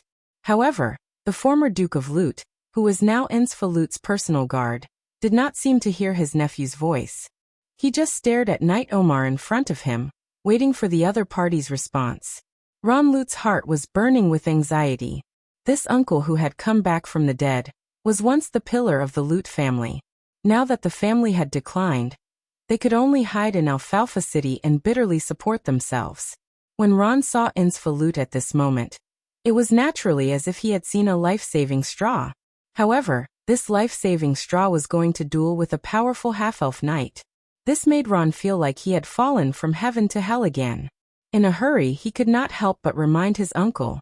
However, seeing that his uncle did not pay attention to him at all, Ron did not dare to say anything more. He did not dare to persuade his uncle not to duel with Knight Omar. After all, this was Count Angeli's arrangement. If he ruined Count Angeli's plan, the fate of the Lut family would only be more miserable. Knight Omar looked at the chain gloves on the ground in front of him. He did not immediately pick them up. Instead, he stood there stupidly. It must be known that Insfa Lut was able to become the former half-elf duke and the commander of the Silvermoon Guard. It was not because of his identity as the king's uncle, but because of his powerful strength that surpassed the half-elf kingdom. Even if Omar himself had now advanced to the 4th rank, when facing the former number 1 knight of the half-elf kingdom, he was still a little afraid. What's more, this was a duel to the death. Omar looked at Insfa Lut's cold eyes in front of him, and had already thought of retreating. He had actually fought with Knight Insfa before and knew how powerful he was. He also knew that even if he had now advanced to the 4th rank, he might not be a match for him. However, at this time, even if he did not want to fight, Colin would not let him leave so easily. Knight Omar, don't you want to prove that you are the strongest half-elf knight? What? You don't dare to accept Knight Insfa's challenge? Omar was still hesitating, but then he saw the cold eyes of Viscount Sven's. At this time, he finally realized that he had no way out. As a traitor to the half-elves, if Omar lost the support of the eastern region, then the best ending for him would be to become a fugitive. So Omar took a deep breath and bent down to pick up the gloves on the ground. Raising his head again, Knight Omar could clearly see a hint of mockery in Knight Insfar's eyes. It was as if he was mocking him, but also as if he was looking down on him. Omar only felt a surge of anger rush to his head. At this moment, he finally let go of the cowardice and hesitation in his heart. He only wanted to wash away the shame of the past. Come on, Ensfaruda. Let me see if you've improved in the past 2 years. Unlike Knight Omar's violence, Knight Enzi was as calm as a pool of stagnant water, as if he didn't realize that he was about to engage in a duel to the death. However, when the duel officially began, Knight Insfar suddenly went from extreme stillness to extreme movement. Boom! The moment Knight Insfar stepped on the ground suddenly exploded. Under the explosive force, Insfar, who was more than 2 meters tall, charged towards the opponent like a giant tank. Knight Omar felt a strong threat, and a sense of danger that made his whole body tremble welled up in his heart. In an instant, Knight Omar didn't dare to hold back. Without hesitation, he activated his strongest state. Holy light spread out from his chest like flowing water, and even the heavy sword in his hand lit up with holy light. Die! Knight Omar roared, and the heavy sword in his hand glowed with holy light as he swung it towards Insfar's head. But the moment the two were about to collide, Omar suddenly changed his move. His body twisted a few times like a fish, and not only did he avoid Insfar's fatal blow, he also stabbed his longsword towards Insfar's right hand. The hand without the chain glove. Poochie! Blood splattered everywhere, and 2 fingers fell to the ground. Although Knight Omar was also knocked to the ground, and his chest was burning with pain, he was ecstatic because Insfar could no longer hold his weapon after his fingers were cut off. Thus he lowered his head and flipped to the side, circling behind Insfar. The heavy sword in his hand glowed with white light, and under the huge impact, he ruthlessly stabbed into Insfar's lower back. Insfar didn't seem to be affected at all. Although he couldn't hold the long sword in his hand, he still turned around and threw out a punch. The huge fist, accompanied by the spikes on the vambrace, swept down like a stone pillar. This attack was extremely fast, and Knight Omar was still thinking about stabbing the heavy sword deeper. He was caught off guard and could only let go of the hilt to take it head-on. Bang! The armor on Knight Omar's arm immediately caved in under the huge impact, and sparks flew everywhere. He maintained a defensive posture and slid a few meters away, leaving 2 black scorch marks under his feet. Without waiting for him to catch his breath, Insfar's second punch came down. Boom! Knight Omar half knelt on the ground, and blood spurted out from his knees. His arms were in front of him, blocking the huge blood-red fist in front of him. Ah! Omar roared and rolled to the side to avoid the fist. He then got up and flew past Knight Inzi's waist, grabbing the hilt of the heavy sword that had pierced into his waist in midair. Whoosh! Insfar threw another punch at him, which was blocked by Knight Omar's half of the heavy sword. Bang! The huge force crashed into the heavy sword like a flood, and the heavy sword ruthlessly cut open Insfar's armor with a crash, opening a hideous wound at his waist. Although Omar was also sent flying and spat out blood again, he couldn't help but laugh wildly. This was because he realized that although Insfar's strength was still unrivaled, his technique had deteriorated greatly, and he seemed to be mentally unstable. How could a normal person continue to punch when they saw the heavy sword at their waist? This was clearly killing 800 enemies and injuring 1,000 oneself. But the next second, Knight Omar's smile froze on his face. This was because Insfar, whose waist was almost cut in half, didn't seem to care about the fatal injuries on his body, and charged forward again as if nothing had happened. Bang! The ear-piercing sound of metal twisting was accompanied by the chilling sound of bones cracking. Knight Omar let out a painful howl, because he was shocked to find that his arm had been smashed off. Insfar didn't seem to have any intention of stopping. He didn't care about the terrifying injury at his waist and used all his strength, smashing fist after fist into Knight Omar's chest. Bang! Bang! Bang!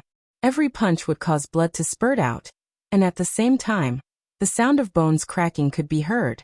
Knight Omar was still begging for mercy at first, but gradually, he couldn't make a sound anymore.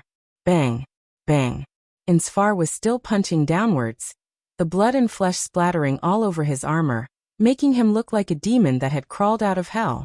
Knight Omar was now a bloody mess, but Insfar didn't seem to have any intention of stopping. The scene was completely silent. This extremely tragic duel scene made everyone dumbfounded, until Colin raised his hand slightly and said softly, "It's done." Only then did Insfar stop smashing. He slowly got up and walked towards the viewing platform. The strong smell of blood filled the air, causing the half-elven nobles on the stage to shrink back uncontrollably. Viscount Fines tried his best to remain calm, but when he saw Insfar walking towards him step by step, he couldn't help but tremble slightly. Finally, this terrifying knight covered in blood stopped in front of Viscount Fines and directly took away the sword of Marquis Garcia. Throughout the entire process, Viscount Fines stood there stiffly, not daring to move.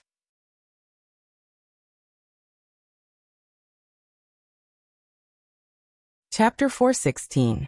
The night of the tournament was destined to be a night of revelry. Hundreds of bonfires were set up by the Crystal River. Skinned cattle and sheep were slowly rotating on the barbecue rack. Drops of grease splashed into the bonfire, causing clusters of flames to jump up. Spices and salt were applied, and an alluring aroma instantly filled the surrounding air. Long tables were set up around the bonfires, and vegetables, fruits, and bread were piled on top of them. Tens of thousands of half-elves sat around the bonfires, enjoying the free food and wine provided by Queen Aisha, while discussing the events that happened during the day. Some were sighing for Carl Miller, some were cursing the half-elven traitor Omar, saying that he deserved it, and some were arguing about who the champion of the tournament would be. But no one was talking about Ensfalut. This former Duke Lut's performance in killing Knight Omar in the martial arts competition today was very satisfying, but it made the half-elves shiver when they thought about it. That kind of indifference to the lives of others, and even to their own, was no different from the devil. The current lively atmosphere was not suitable for talking about such creepy things. They should eat roasted meat, drink wine, and enjoy the happy time of the hunting festival. The half-elven nobles would of course not crowd with the commoners at the picnic. Their own banquet was held in the half-elven palace. Hundreds of fish oil candles lit up the elegant and gorgeous banquet hall as bright as day. Hundreds of half-elven nobles and guests gathered in the hall, quietly waiting for the banquet to begin. The wine and food had been prepared, and the enticing aroma floated in the air.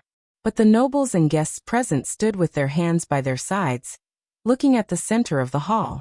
There, Queen Aisha was wearing a gorgeous palace dress, revealing her white jade-like right shoulder and a pair of well-proportioned and moist arms. A purple belt accentuated her slender waist, and she did not look like a mother who had just given birth. Her green hair was woven into a complicated and gorgeous style, decorated with sparkling diamonds and silver hairpins. Under the illumination of the candlelight, it emitted an enchanting glow. At this moment, she was holding a knight's sword, resting it on the shoulder of Knight Joseph, who was half kneeling in front of her. "Joseph Polone, are you willing to pledge your loyalty to me?" Knight Joseph, the runner-up of the tournament, could no longer maintain his calm demeanor. He raised his head and looked at the dazzling Queen Aisha. "I, Joseph Perrin, offer my unparalleled loyalty to the great bloodstained thorn, Her Majesty Aisha Miller. As long as I live, your will be my goal, and your instructions will be my belief. I swear in the name of the ancestors of the Perrin family, that I will be loyal to you forever." The Perron family wasn't a prominent family in the half-elf kingdom. They had even fallen to the point where they had lost their noble title. However, the illegitimate son of such a fallen family, Joseph Polone, actually became the champion of the martial arts tournament. The half-elf nobles watching the ceremony were extremely envious of Joseph's good luck. They believed that if the real champion, Knight Carl Miller, had not died tragically at the hands of Knight Omar, Joseph would not have been able to enjoy such glory. However, only a few people knew that Joseph's strength was not below Carl Miller's. Looking at this scene, Colin suddenly thought that if Joseph had not chosen to give the championship to Carl Miller at the last moment, perhaps the one who died at the hands of Knight Omar would have been himself. It seemed that this Knight Joseph was really a good person will be rewarded. I, the ruler of the half-elf kingdom, Aisha Miller, in the name of the Queen, conferred Joseph Polone the title of Viscounts of the half-elf kingdom. From today onwards, the Polone family will be the hereditary Viscounts of the half-elf kingdom. After saying this, Queen Aisha returned the sword to Viscounts Polone. At the same time, she took out a seal from a tray held by a servant and said, "Viscounts Joseph Polone, in the name of the half-elf queen, I appoint you as the commander of the Silvermoon Guard. I hope that you will shoulder the responsibility of protecting the half-elf kingdom under the gaze of the Supreme Lord." This appointment was out of everyone's expectations. They never thought that the half-elf queen would give such an important position as the commander of the Silvermoon Guard to a person of low birth who had just stepped into the circle of half-elf nobles. In comparison, even the queen directly skipping the title of Baron and conferring the title of Viscounts to Joseph Polone did not seem so abrupt. Joseph Polone didn't expect that Queen Elsa would hand over such a heavy responsibility to him. While he was shocked, he seemed to have understood something. A determined look appeared on his bronze face, and he said in a deep voice, "That's right. I, Joseph Pallone, swear in this sacred place under the gaze of the Supreme Lord. From today onwards, until my death, I will use my glory, my life, and my everything to protect the half-elf kingdom." At this moment, some of the smarter half-elf nobles finally understood why Queen Aisha chose a knight with no background to be the commander of the Silvermoon Guard. Without a doubt, a dazzling star was rising in the half-elf kingdom at an astonishing speed. With the rise of the Viscounts Pallone, the situation in the half-elf kingdom would change drastically. The rise of a new force would cause the decline of the old forces. Also, this was the will of Queen Aisha and Count Angeli, and no one could stop it. After realizing this, many of the half-elf nobles present became nervous. Even if Queen Aisha officially announced the start of the banquet, they would not be able to regain their happy mood. Queen Aisha obviously did not care about the worries of the old nobles. After experiencing 2 rebellions and purges, it was time for the Silvermoon City to have some new faces. The Silvermoon Guard is currently reducing the number of troops. We need to eliminate the old and weak, so that we can get some new blood. You have just taken over, so don't be anxious. First, familiarize yourself with the situation, and get to know the generals in the army. As for the future development of the Silvermoon Guard, I will tell you later. Queen Aisha briefly explained the relevant matters of the Silvermoon Guard to the Viscounts Pallone. Then, she walked elegantly to Colin's side and grabbed his arm. The Viscounts Pallone, who was talking to Colin, paused for a moment, but he immediately looked away and pretended not to see it. He continued, "Your Majesty, Count Angeli, I reported your intentions to the Duke of St. Prospero when I returned last time. After some consideration, the Duke has decided to agree to your plan of using the warships to redeem Marquis Vincent. However, the number and tonnage of the warships still need to be further discussed." Colin looked at the Viscounts Pallone with a smile on his face and said casually, All right, since that's the case, let's discuss it slowly." The Viscounts Pallone still wanted to speak, but Colin had already turned his head to whisper to Queen Aisha. At the same time, the two of them turned around hand in hand intimately, as if they did not intend to talk to the Viscounts Pallone anymore. The Viscounts Pallone had no choice but to shut his mouth again. The other party's disregard made him furious, but he did not dare to flare up. This trip to Silvermoon City did not go as smoothly as he had expected. However, the Viscounts Pallone was not too anxious. According to the instructions of the Duke of St. Prospero, he still had plenty of time.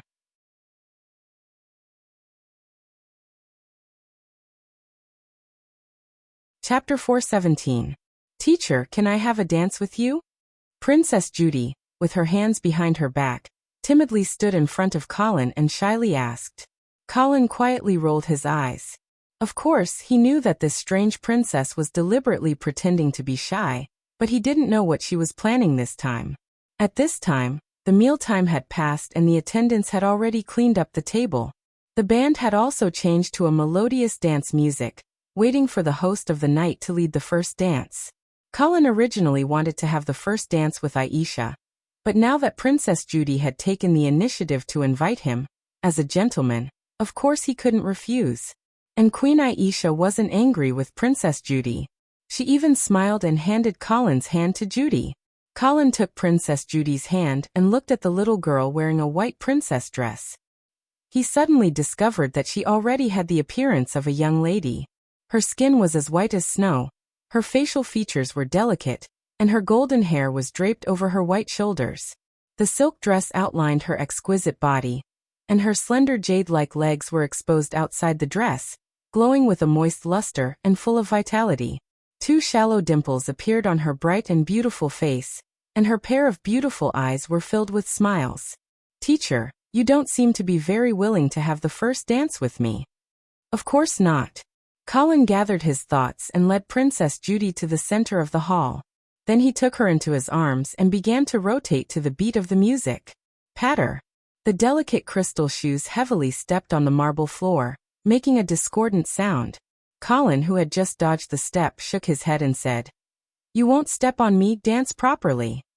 Princess Judy pouted unconvinced, but she also knew that it was impossible for her to step on a high-order knight. She rolled her big bright eyes and suddenly whispered, "Don't worry. Teacher, I discovered a secret of my brother. Do you want to hear it?" Colin looked down at the little girl in front of him and said with a smile, "You didn't discover the matter between him and Kathy, did you?" "Huh. Teacher, you already knew." "Yes." Princess Judy was silent for a moment before asking, "Then how could the teacher allow this to happen?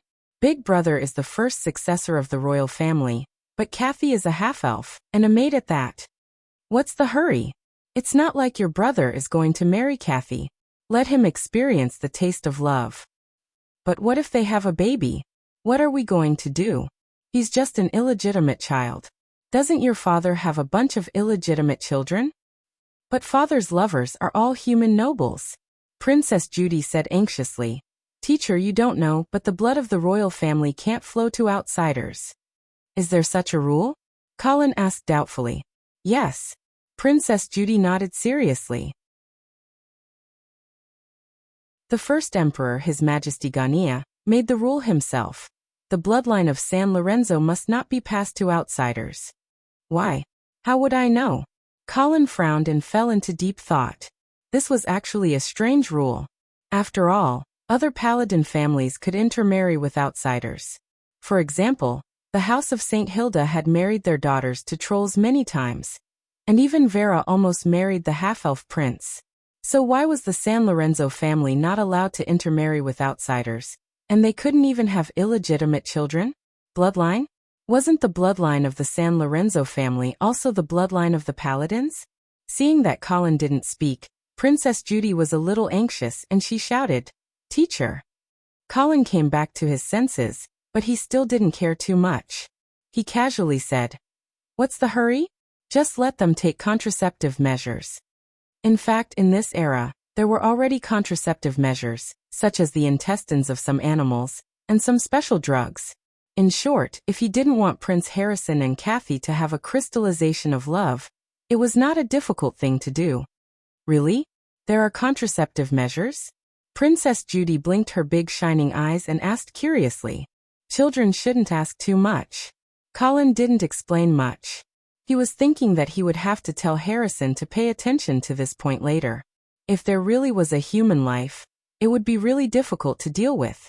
Princess Judy snorted and asked again, "Then with contraceptive measures, can Brother and Kathy be together?" "As long as they don't get married, of course it's up to them," Colin replied casually. "Okay, I understand." Princess Judy nodded and said no more. When the song ended, Colin brought the little girl to a stop. He suddenly said, "Harrison sent you to test me, didn't he?" Princess Judy's body trembled slightly, and she lowered her head to avoid Colin's gaze. She said guiltily, "Of course not."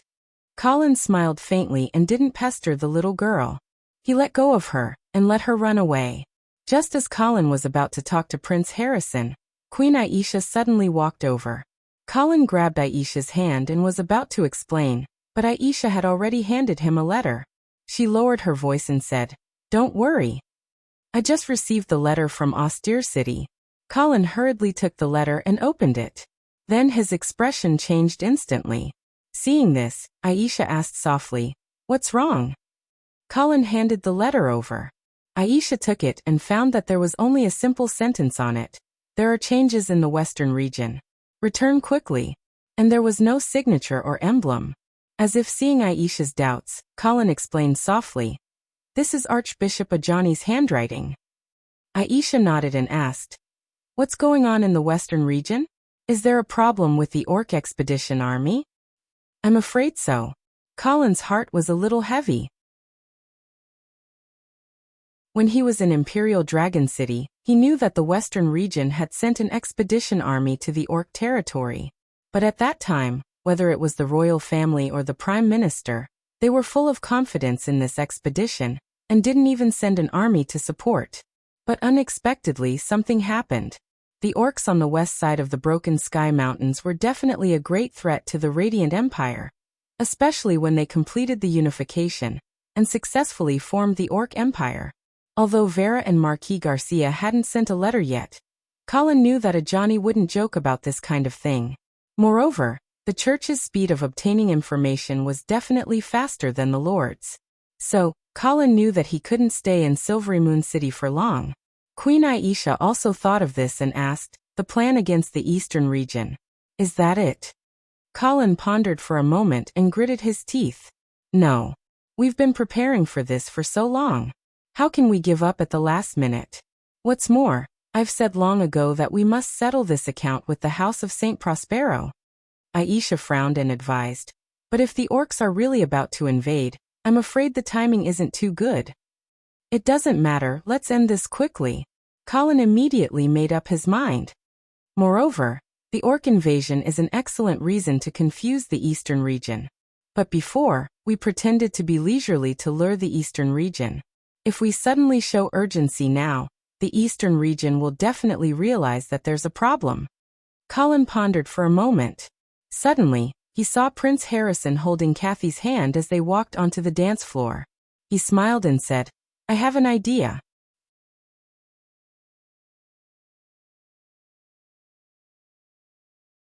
Chapter 418. It was already late at night, and the hunting festival banquet finally came to an end. The guests left one after another. Viscount Finn also bid farewell to Queen Aisha. Just as he was about to leave, he was stopped by an attendant. "Viscounts, His Highness Prince Harrison invites you to attend the tea party later." Viscount Finn turned around in surprise and saw Prince Harrison looking at him from not far away. He hurriedly nodded his head in greeting and then said to the attendant, "Okay, it's my honor." Then Viscount Finn was led to a reception room by the attendant.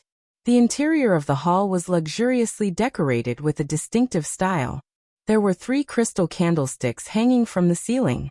The candlelight was refracted through the pure crystal and became dazzling, filling every corner of the reception room. Before Prince Harrison arrived, Viscount Finn walked around the hall casually, admiring the specimens of the ferocious beasts' heads and the unique decorative weapons hanging on the wall with great interest. This kind of bold and luxurious style was obviously not in line with the temperament of a half-elf noble. It seemed that it had been specially modified for Prince Harrison. Thinking about how this prince of the empire had just personally hunted a brown bear at the hunting party, it meant that although this young prince looked quiet on the outside, he had a martial heart. While he was thinking, Viscount Finn heard footsteps approaching. He quickly turned around and saw Prince Harrison walking in. "Your Highness, Count Angeli?" Viscount Finn thought that Prince Harrison had invited him alone, but he did not expect that Colin Angeli would also be there. However, he was not too surprised. After all, Colin was Prince Harrison's teacher. He reckoned that this private meeting was not Prince Harrison who wanted to see him, but Colin. Viscount Finn had a few thoughts in his mind in an instant, but on the surface, he bowed and greeted the 2 people who came in elegantly and indifferently. Prince Harrison sat down on the main seat. Then, the half-elf maids quickly walked in and served the 3 of them flower tea and honey. Viscount Finn tasted the flower tea in his hand. From time to time, he would peek at Colin from the corner of his eye, trying to see some clues from his face. Unfortunately, he didn't find anything. Prince Harrison put down his teacup, cleared his throat, and said in a slightly immature voice, "I'm sorry. Count Angeli, Viscount Finn, I invited you here to tell you some bad news." Viscount Finn's heart skipped a beat. He quickly looked at Colin and saw that he was also puzzled. He continued to listen to Prince Harrison. "I just received a letter from Imperial Dragon City. The expeditionary force sent by the western region to the west of the Broken Sky mountain range met with an accident. The Radiant Empire is likely to face the threat of the orcs again." "What?" Viscount Fines was obviously shocked by this news, and could not help but exclaim. At this moment, he no longer cared about the conflict with the northern frontier. He immediately asked, "Your Highness, has the Orc Empire been unified again?" Colin also had a shocked expression on his face as he asked in a deep voice, "How many casualties did the Western Expeditionary Army suffer? What about the Duke of Sangre? How is she now?" Prince Harrison's eyes flashed. He coughed lightly and said, "I'm not sure about the specific situation right now, but my father has asked me to return to Imperial Dragon City immediately. But before I leave, I hope that the eastern region and the northern frontier can resolve some misunderstandings and conflicts. After all, the threat of the orcs is too great. The lords of the Radiant Empire need to unite and cooperate sincerely to survive this disaster together. Viscount Finn gradually calmed down from his shock. His first thought was, could this be a conspiracy by the northern frontier? After all, Colin Angeli was Prince Harrison's teacher. Would he deliberately instruct Prince Harrison to deceive the eastern region with fake news? But soon Viscount Finn denied this guess. First of all, fake news was too easy to be exposed. The House of St. Prospero was not stupid. They would definitely verify it themselves.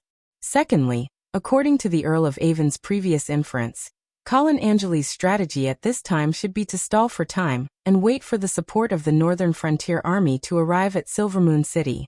Then he would have a showdown with the Eastern region and announce the death of Marquis Vincent. In this way, even if the Eastern region wanted to take revenge, they would not dare to cross the Raging Water River and fight the Northern Frontier Army in the Half-Elf Kingdom. The House of St. Prospero could only helplessly accept this humiliating result. Therefore this time, Viscount Finn's attitude was tough as soon as he came on this diplomatic trip. He even deliberately caused trouble at the hunting party, because he knew that Colin Angelo was just bluffing at this time. Before the army of the northern region arrived, he did not dare to fall out with the eastern region. Thinking about it this way, Colin Angeli did not need to make up such a lie that was very likely to be exposed to forcibly stop the eastern region's revenge. However, if the orcs were really about to invade, it would really be a great help to the northern frontier. A trace of worry rose in Viscount Finn's heart. He raised his head and looked at Colin Angeli opposite him, but he saw that the other party's face was also dignified. It seemed that the news of the orcs had also caught him off guard. Therefore Viscount Finn said tentatively, "Your Highness, as I have always reiterated before, the eastern region has no intention to be enemies with the northern frontier or the Half-Elf Kingdom, not to mention now that the enemy is in front of us. Of course, we are willing to work hard to eliminate the misunderstanding between the two sides and reach a settlement. Therefore, as long as Count Angeli agrees to release Marquis Vincent, we will not take the initiative to provoke and cause more trouble." Prince Harrison nodded with satisfaction, then turned his gaze to his teacher. Colin's face was gloomy, and he said coldly, "Marquis Vincent's actions in Silvermoon City have caused great harm to the northern frontier and the half-elves. If the eastern region does not have enough sincerity, I will not let him go so easily." Viscount Finn immediately said, "My lord, the Duke of St. Prospero has already said that he is willing to exchange 3 heavy warships, 50 paddle warships, and 100 logistics transport ships for Marquis Vincent." "Not enough," Colin said flatly. Viscount Finn sneered in his heart. He felt that at this time, the Count of the Northern Frontier was still stubbornly holding on, so he said with a troubled expression, "My lord, this is already the greatest sincerity that the eastern region can give. Add 3 more heavy warships and 20 more transport ships." Viscount Finn pondered for a moment, and then, as if he had made a great decision, he said, "Well, my lord, I will go back and report to the Duke of St. Prospero. I hope he will agree." Prince Harrison hurriedly said, "Please hurry. After all, the situation in the western region is critical. We must solve this problem as soon as possible." "Yes, Your Highness." Viscount Finn bowed to Prince Harrison. Then, without further delay, he immediately turned around and left. After Viscount Finn's back disappeared from the hall, Prince Harrison stood up and moved to Colin's side, asking, "Teacher, how was my performance?" "Not bad." Colin patted Prince Harrison's shoulder with a smile. Prince Harrison's face lit up with joy. After a while he asked, "Teacher, why did you ask me to tell the Easterners this news?" Colin smiled faintly and said, "Because the same news will have a completely different effect on different people." Prince Harrison frowned, as if he couldn't fully understand his teacher's intention. He hesitated for a moment and was about to ask again, but he heard Colin say, "Look more, think more, and ask less. Because the answer you get is likely to be a lie, but a person's actions can't be faked." "Yes, teacher." Prince Harrison nodded thoughtfully.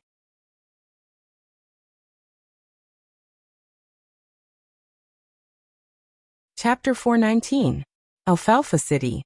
The garden behind the Cathedral of Holy Light was filled with the faint aroma of black tea.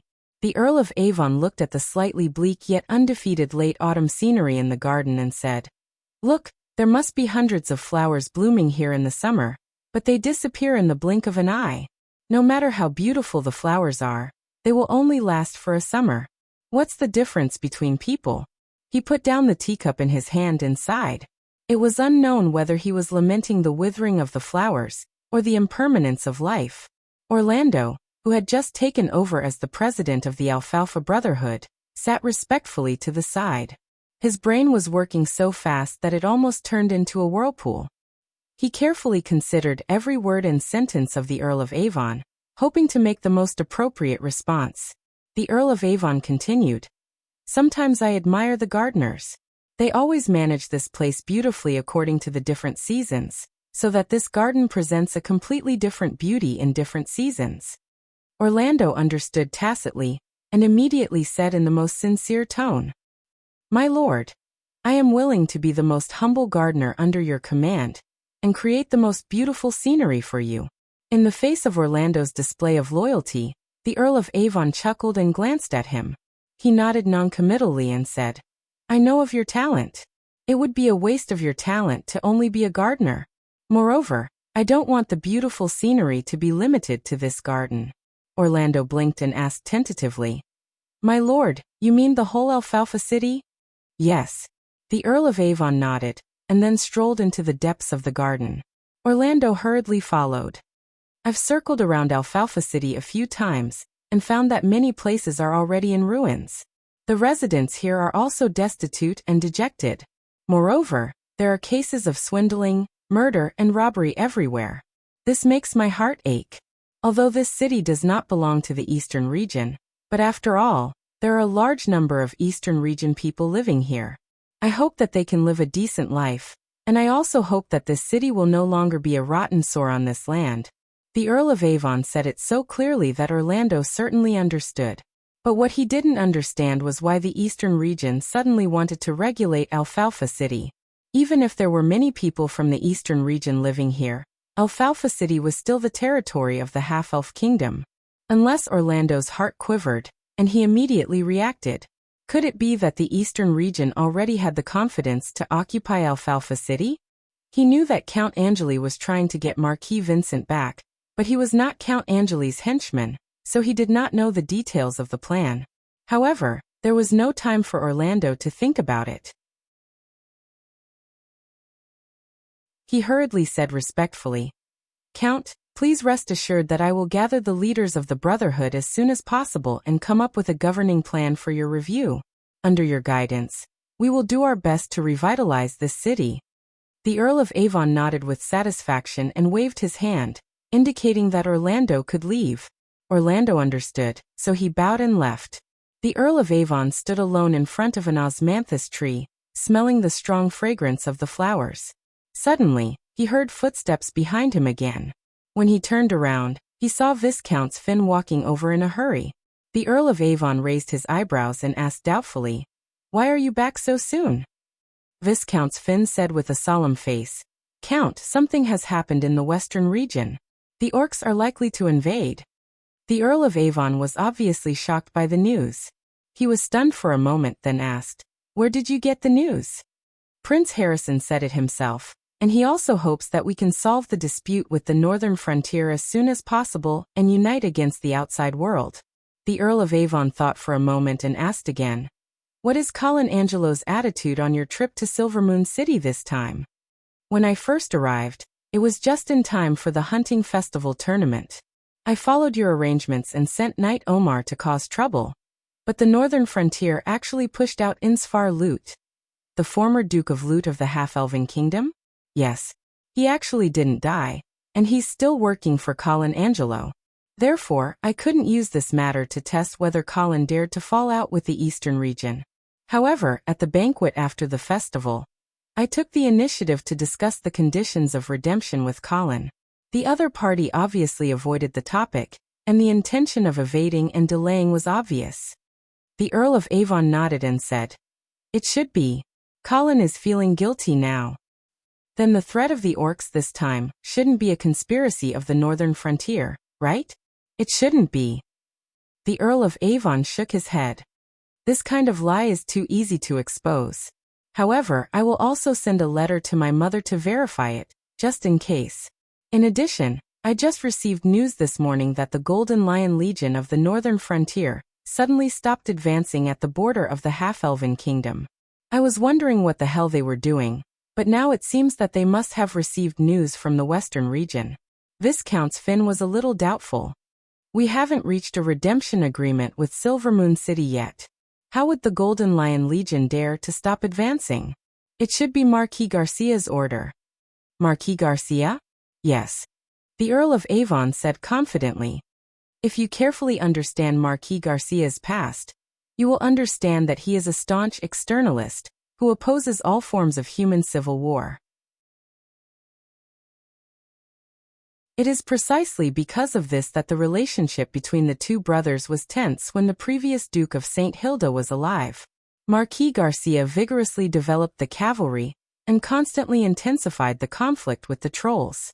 He also forcibly consumed the power of the northern frontier in the north to prevent the Duke of St. Hilda from having the idea of moving east.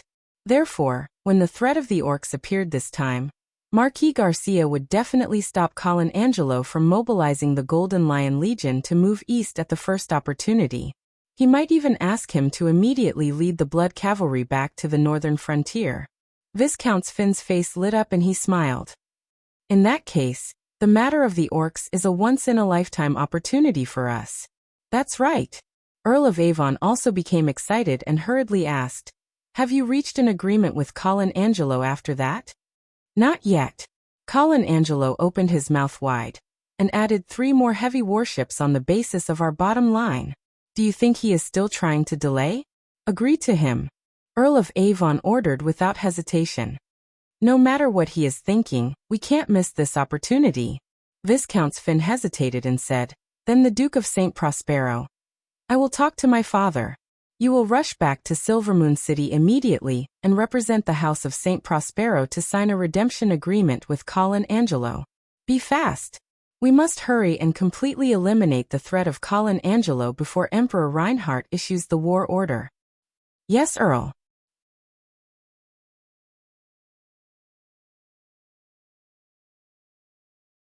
Chapter 420.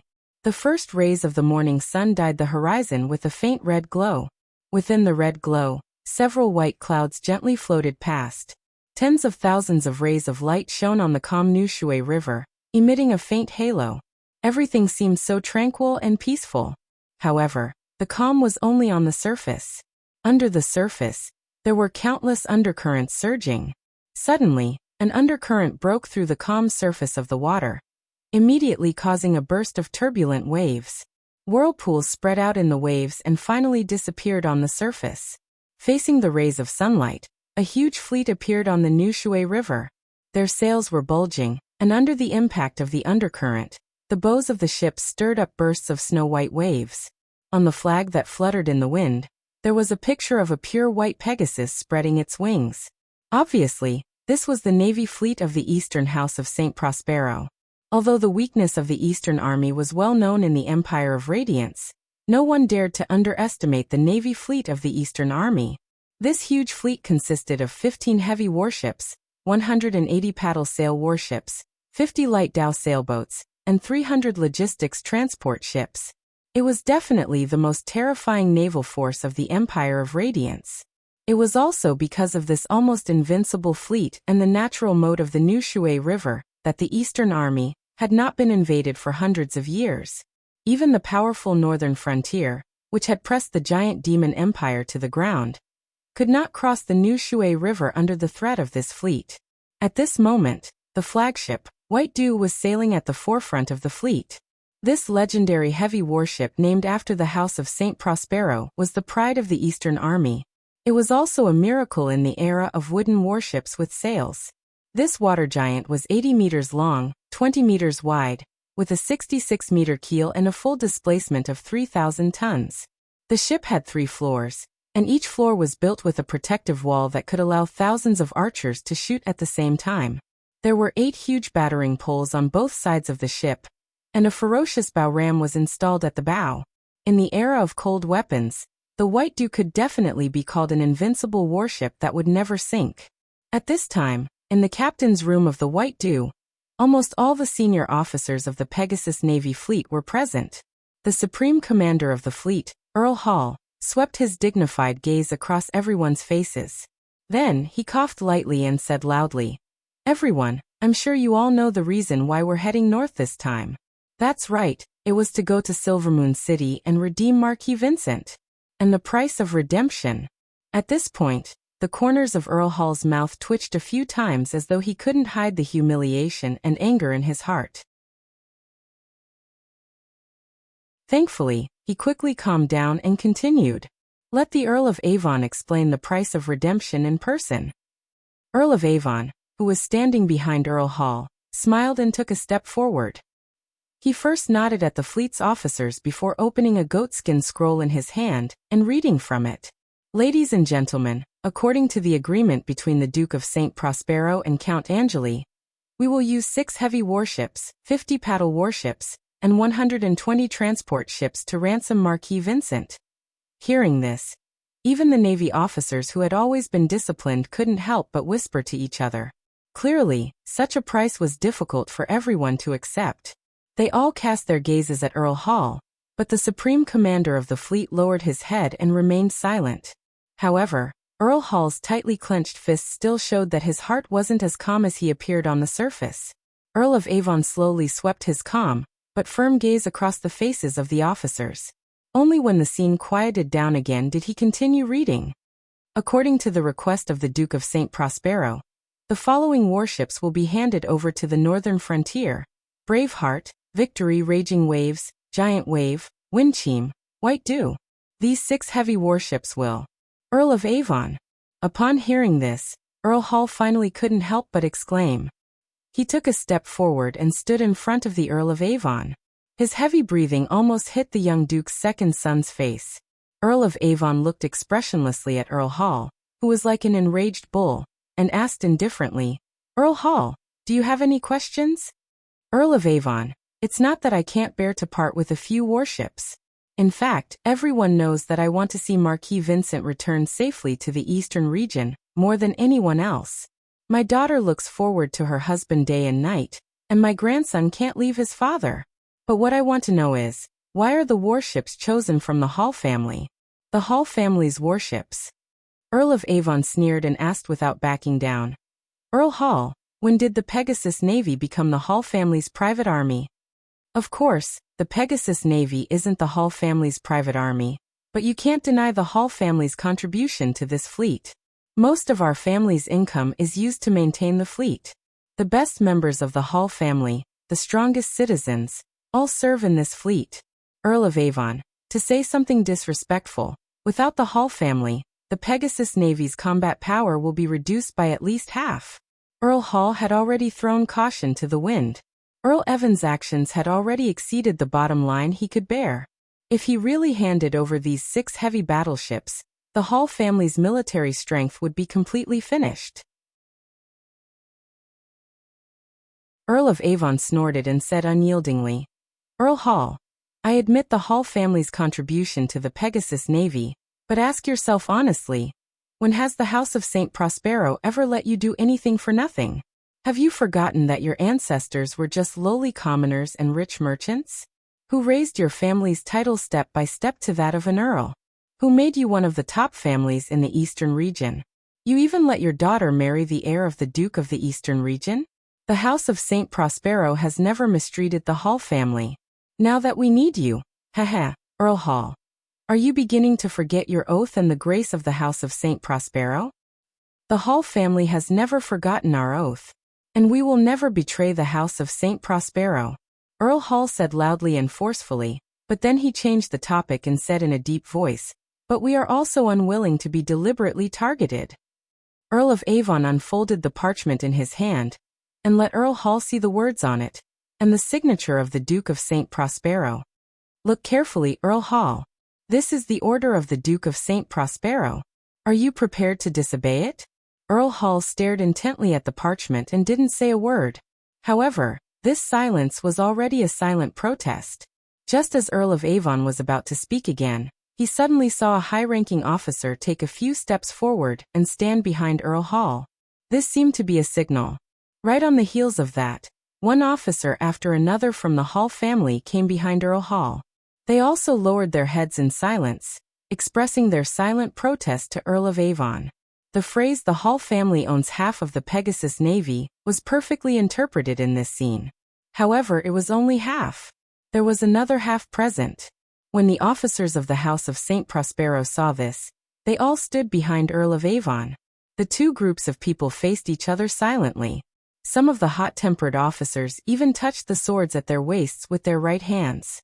The air in the cabin became more and more stagnant, gradually becoming suffocating. The situation seemed to have become a string that had been stretched to its limits. It was as if it would completely snap in the next second. Count Elvin looked at Count Hall and the officers behind him expressionlessly.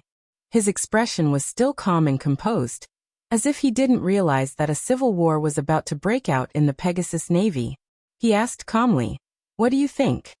He asked calmly, "Earl Hall, do you wish to betray the House of St. Prospero?"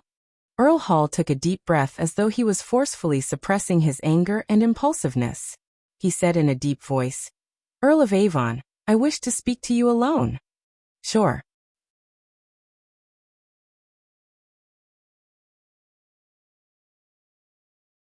Chapter 421.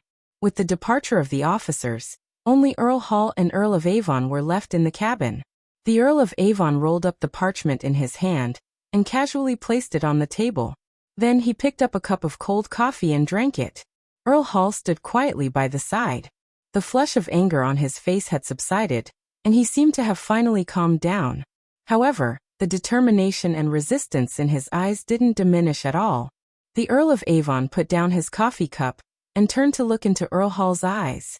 He asked, "You should have heard some rumors about Marquis Vincent being assassinated in Silvermoon City, right?" Earl Hall nodded.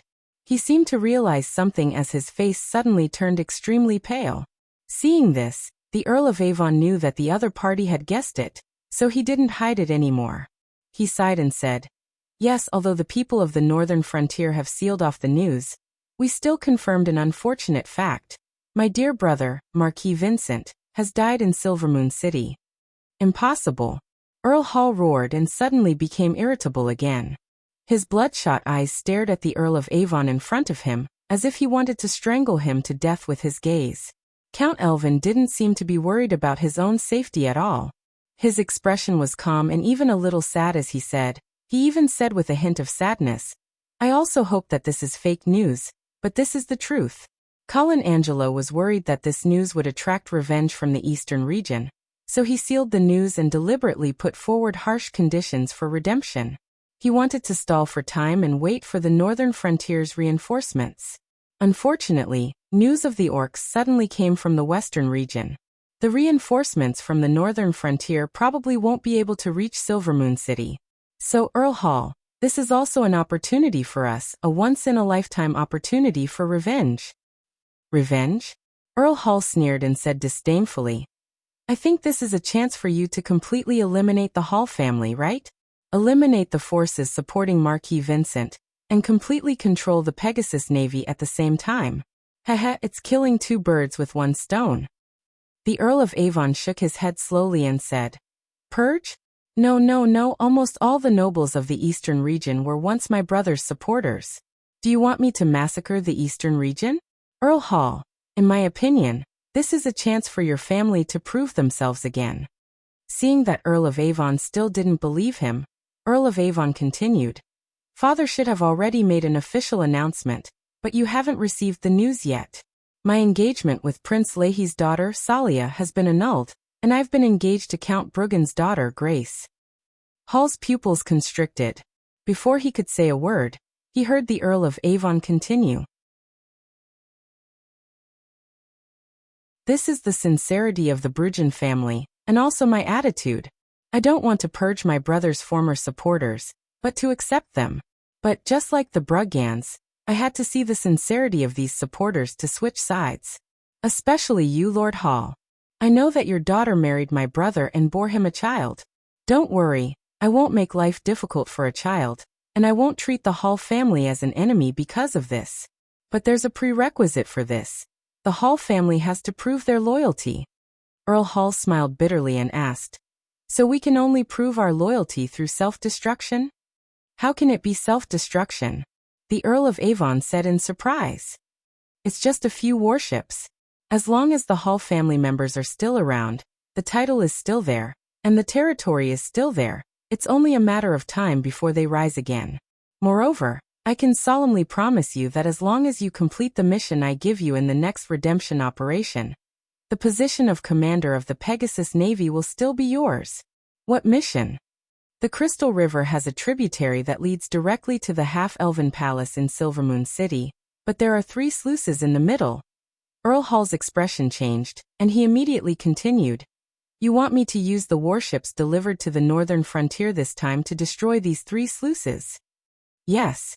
Earl Hall couldn't help but sneer as he shook his head and said, "Earl of Avon, after all, you haven't commanded a naval battle before. You don't understand how difficult it is to destroy the 3 sluices. Not to mention the 6 heavy warships and the Orsail warships we handed over this time.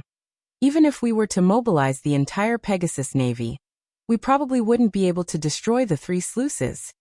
The Earl of Avon smiled mysteriously and turned to the table. He opened a wooden box placed on it, and took out a palm-sized clay jar. "What if we add this?"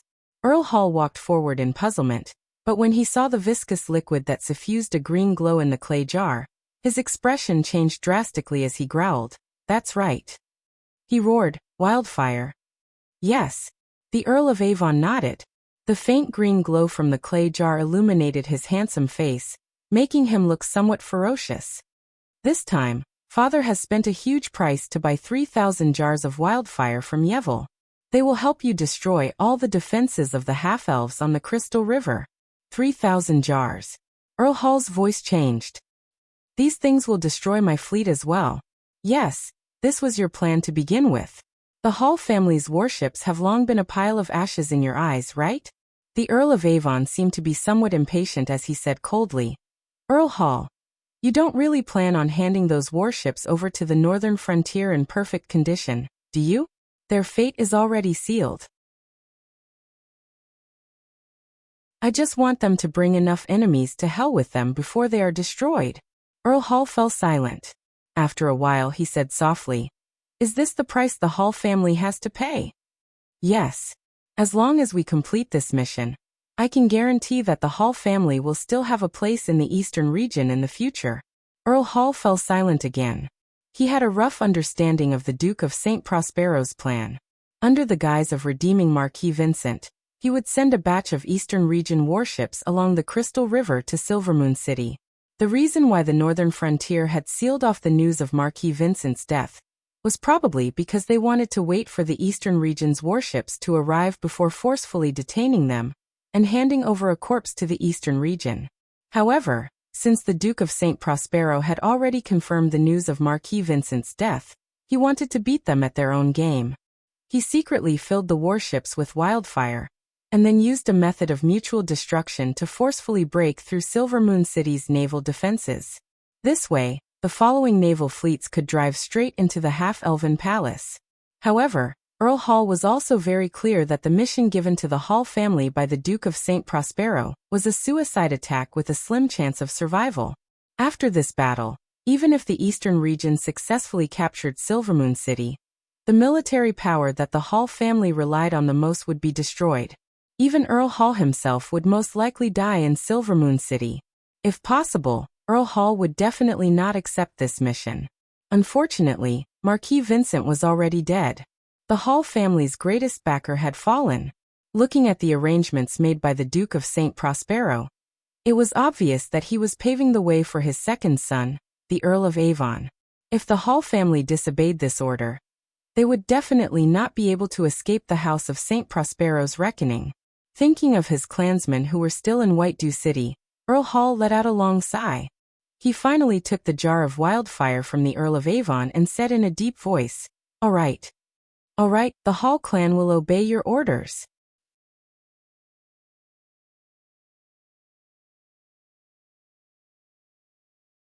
Chapter 422. The night was low, and the silver moon was high in the sky. Viscount Finn, who had been traveling all the way, finally arrived at Silvermoon City again. The residents of the city had long been immersed in their dreams.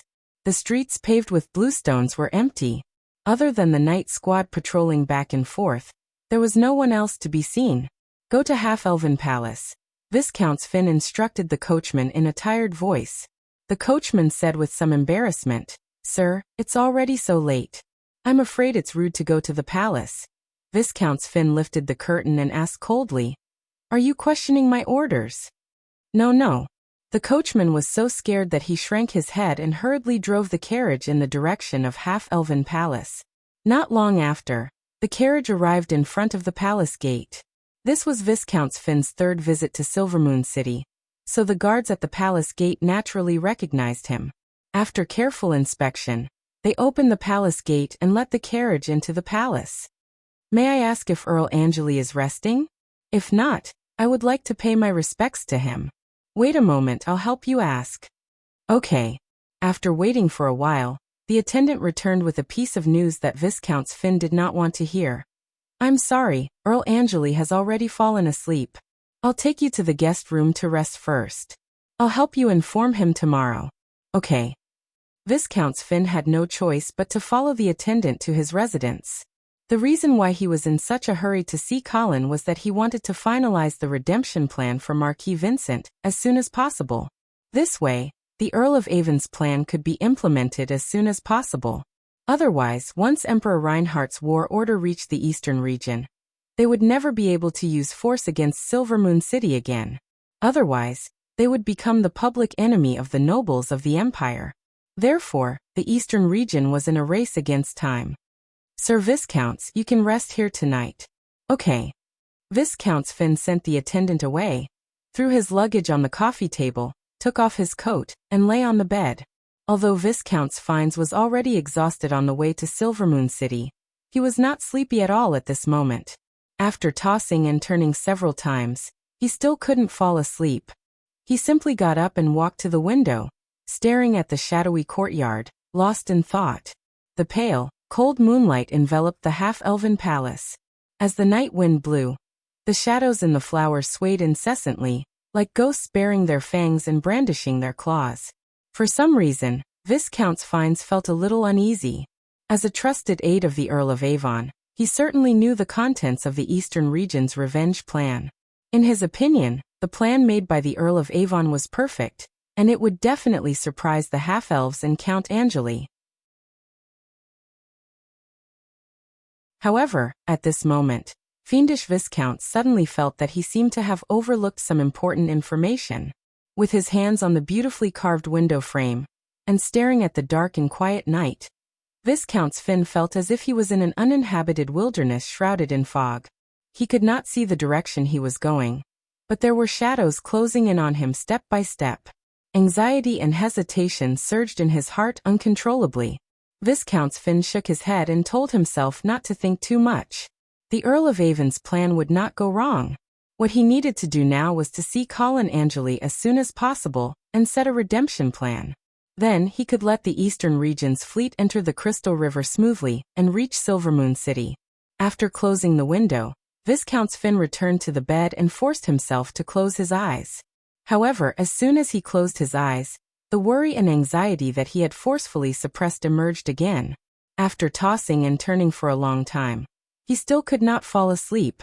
Viscount Finn got up again. This time he did not stare at the dark courtyard and let his imagination run wild. Instead, he put on his clothes and strode out of the room. "Come with me to the palace." Finn woke up the attendant and coachman who were sleeping next door and ordered. The coachman barely opened his sleepy eyes. He kept cursing the damned noble in his heart for being so nosy. However, he did not dare to disobey the order. He could only force himself to pull the carriage over, carry Viscount Finn, and drive towards the palace gate again. When the guard at the palace gate saw Viscount Finn again, he was also confused. "Lord Viscounts, it's so late. Are you still going out of the palace?" "Yes, I couldn't sleep, so I wanted to visit a friend." The guard nodded and did not make things difficult for Viscount Finn. He immediately let him go. After leaving the palace, the carriage went all the way west. Viscount Finn lifted the curtain of the carriage and looked at the quiet street in a daze. Suddenly, another patrol team appeared at the corner of the street. When they saw the badge on the carriage clearly, they did not dare to go forward and ask further. However, Viscount Finn looked at the figure of this patrol team and suddenly realized that he had overlooked something.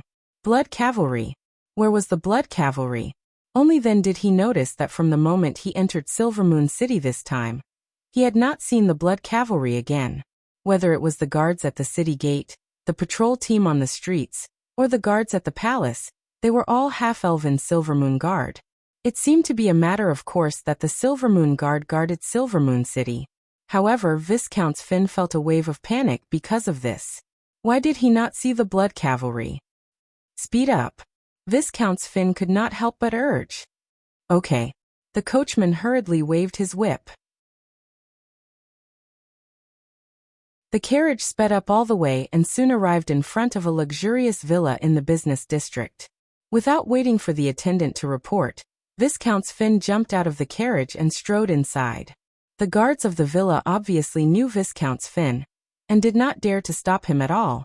After a few steps, the butler hurriedly ran over and said with an apologetic smile, "Lord Viscounts, it's so late. Master has already fallen asleep. Why don't I get someone to serve you and rest first? Tomorrow morning, I'll inform Master and let him see you." Viscount Finn completely ignored the butler and strode in the direction of the dormitory. The butler's forehead was sweating and he repeatedly advised, Lord Viscounts, Master has really fallen asleep." Bang. Viscount Finn kicked open the door of the dormitory. Ah! The two men's screams immediately sounded in the room, followed by Javier's exasperated scolding. Who is it? Who is it? Finn Viscounts. Why are you here? After seeing the face of Viscount Finn clearly, the half-elven merchant's scolding was immediately stuck in his throat. Soon he reacted and hurriedly said with a flattering smile, Lord, if you like this half-elven manservant, then I'll avoid him first. Please. Viscount Finn ignored Javier's good intentions and coldly ordered the manservant who was curled up at the foot of the bed, "Get out!"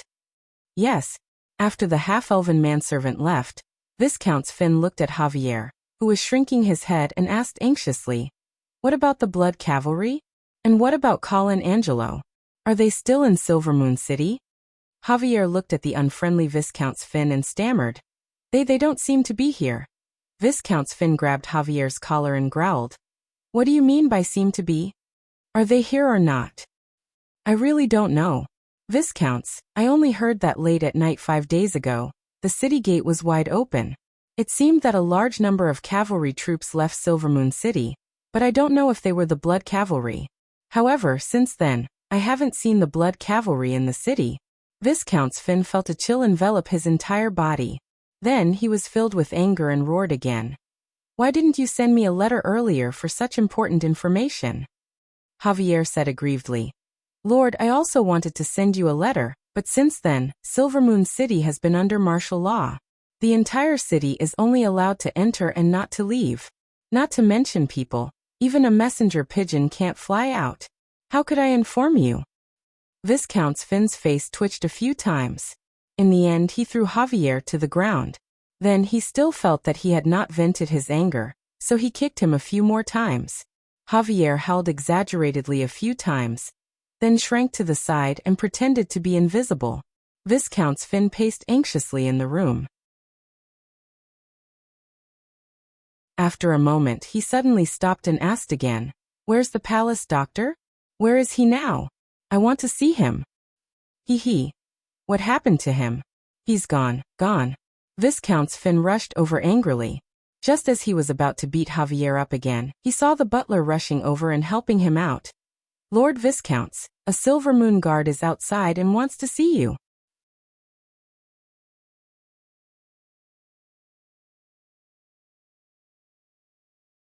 Chapter 423. Viscounts finds, long time no see. Knight Palin, oh no, it should be Viscounts Palin. Viscounts Fines looked at the middle-aged half-elven knight in front of him. He could not help but feel a sense of jealousy in his heart. The last time Viscount Fines saw Joseph Palin, he was still an unknown wandering knight. He had lost to Carl Miller in the tournament, and lost the opportunity to rise to the top in one step. But who would have thought that, under all kinds of coincidences, he would actually rise to the top in one step? An illegitimate child who did not even dare to report his surname, a wandering knight, had risen to become Viscounts of the half-elven kingdom, and the commander of the Silvermoon Guard. Even the boldest bard would not dare to fabricate such an encounter. Viscounts Palin, this man from the eastern region suddenly broke into my house. You must arrest him and interrogate him properly. Javier, whose clothes were disheveled, rushed out and shouted loudly. He looked as aggrieved as he could be. Looking at Javier, who was anxious to distance himself from him, Viscount Fines sneered and mercilessly exposed him. That's enough. That palace doctor has been rescued. Do you really think that Queen Aisha does not know about the relationship between you and me? Javier's expression suddenly froze on his face, and then he immediately cried. Viscount Palin, the people from the eastern region forced me to do this. I have never thought of betraying the half-elven kingdom. You must. Shut up. Viscount Palin scolded in annoyance. Javier quickly kept quiet, lowered his head, and shrank to the side. Viscount Palin did not pay attention to the famous half-elven merchant in Silvermoon City. Instead, he turned his gaze to Viscount Fines and said, Viscount Fines, Her Majesty the Queen wants to see you. Viscount Fines smiled faintly and said, I thought Her Majesty the Queen had already fallen asleep. Viscount Palin also smiled and said, She was already asleep, but she was woken up by Princess Sylph. Viscount Fines rolled his eyes, but he could only obediently follow Viscount Palin back to Half-Elven Palace. When he saw Queen Aisha, Fines suddenly felt that Viscount Palin might not have casually made up an excuse just now. That was because Princess Sylph was lying in Queen Elsa's arms. Her big, sparkling eyes were staring at Viscount Fien with bright eyes. Your Majesty the Queen, on behalf of the Duke of St. Prospero, I would like to extend my sincerest greetings. Queen Elsa patted Princess Sylph's back and asked, Viscount Fien, it's so late. You're still awake? At this time, Viscount Fien had also regained his composure. At least on the surface, he put on the demeanor that an emissary of the eastern region should have. Your Majesty, I've never slept well. I've made you worry. Queen Aisha smiled gently and said, Is that so? It seems that you're the same as Sylph. You're so energetic at night that I can't sleep well. Normally, Viscount Fines would definitely retort when he heard such humiliating words. But now he could only pretend that he did not hear the offense in the Queen's words and asked, Your Majesty, I wonder if Count Angeli has fallen asleep? Queen Aisha did not answer this question. Instead, she asked, Viscount Fines, do you know why I called you here so late? Viscount Fines could only suppress the anxiety in his heart and said, I don't know. This doctor, Viscounts, you should know him, right? Queen Aisha clapped her hands, and then a figure came in from the back of the hall. Viscount Fines' eyes narrowed. Before he could speak, he saw the palace doctor opposite him kneel down in front of the Queen and point at the Viscount Fines, saying, Your Majesty, it's this person. He's the one who cut off 2 of my fingers and forced me to tell him what happened in the palace. Viscount Fines sneered and immediately denied. Your Majesty, don't believe the nonsense of this lowly person. I've never seen him. Is that so? Queen Aisha clapped her hands again. Viscount Fines turned his head and saw Javier, who he had just seen, being dragged into the hall by the guards. Your Majesty, it's all because of this man from the eastern region. It's all because of him. I never wanted to betray the half-elves. Mr. Javier. Queen Aisha interrupted Javier's wailing and asked, Was it this Viscount Fines who asked you to spy on the news in the palace and kidnap Dr. Cliff? Yes, yes. Javier nodded repeatedly. Viscount Fines could no longer hold it in and said loudly, Your Majesty, I came to Silvermoon City this time to finalize the redemption plan of Marquis Vincent with Count Angeli, not to accept the slander of these 2 lowly people. What's more, you don't have the right to judge me. Queen Aisha looked into the eyes of Viscount Fines seriously and said, Viscount Fines, the identity of an emissary does not mean that you can ignore the laws of the half-elven kingdom. And in the territory of the half-elven kingdom, I have the right to judge anyone. Your Majesty, you are provoking the eastern region. It's the contempt of the House of Saint Prospero. No, I'm just protecting the dignity of the half-elves. Queen Aisha stood up from the throne and announced loudly, Viscounts Fines, you have harmed the half-elves and spied on the secrets of the palace. In the name of the half-elven queen, I sentence you to 10 years in prison. Your Majesty. Viscounts Fines immediately interrupted. Are you deliberately trying to destroy the friendship between the half-elves and the eastern region? Where is Count Angeli? Why didn't he come out to see me? Has he already run away? Queen Aisha looked at Viscounts Fines coldly and said, the friendship between the half-elven kingdom and the eastern region is not up to a small viscount like you to decide. As for Count Angeli, he has already set off for Alfalfa City. Alfalfa City? Viscounts Fines was confused. Yes. After all, the orcs are about to invade. Count Angeli did not want to wait in Silvermoon City for the safety of the Empire. Instead, he took the initiative to go to Alfalfa City and directly contact the Earl of Avon to resolve the dispute with the eastern region as soon as possible. Viscounts Fines had an ominous premonition in his heart. At this time, he finally could not help but ask, how does he want to resolve the dispute with the eastern region? Queen Aisha looked at Viscounts Fines and revealed a meaningful smile. If you do something wrong, you have to pay the price. Viscounts Fines, just like you have to pay the price of 10 years in prison for what you have done. Those from the eastern region who instigated the half-elves rebellion and tried to murder me and Sylph naturally have to pay the corresponding price for this. Viscounts Fines retorted sarcastically, Your Majesty, then what price should you pay for your failure to protect Marquis Vincent and let him be assassinated in the palace?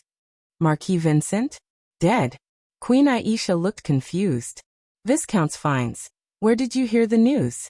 Viscounts Fines immediately looked at Javier and Cliff, who were kneeling on the side, but then he suddenly burst into laughter.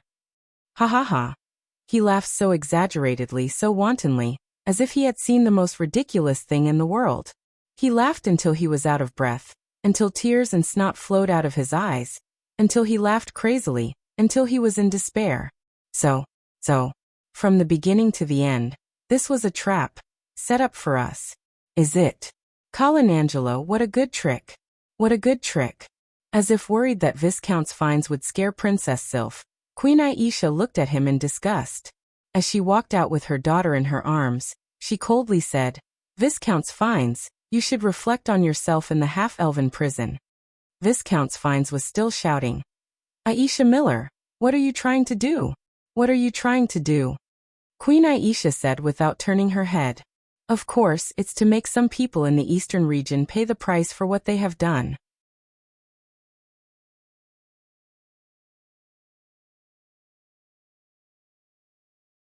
Chapter 424.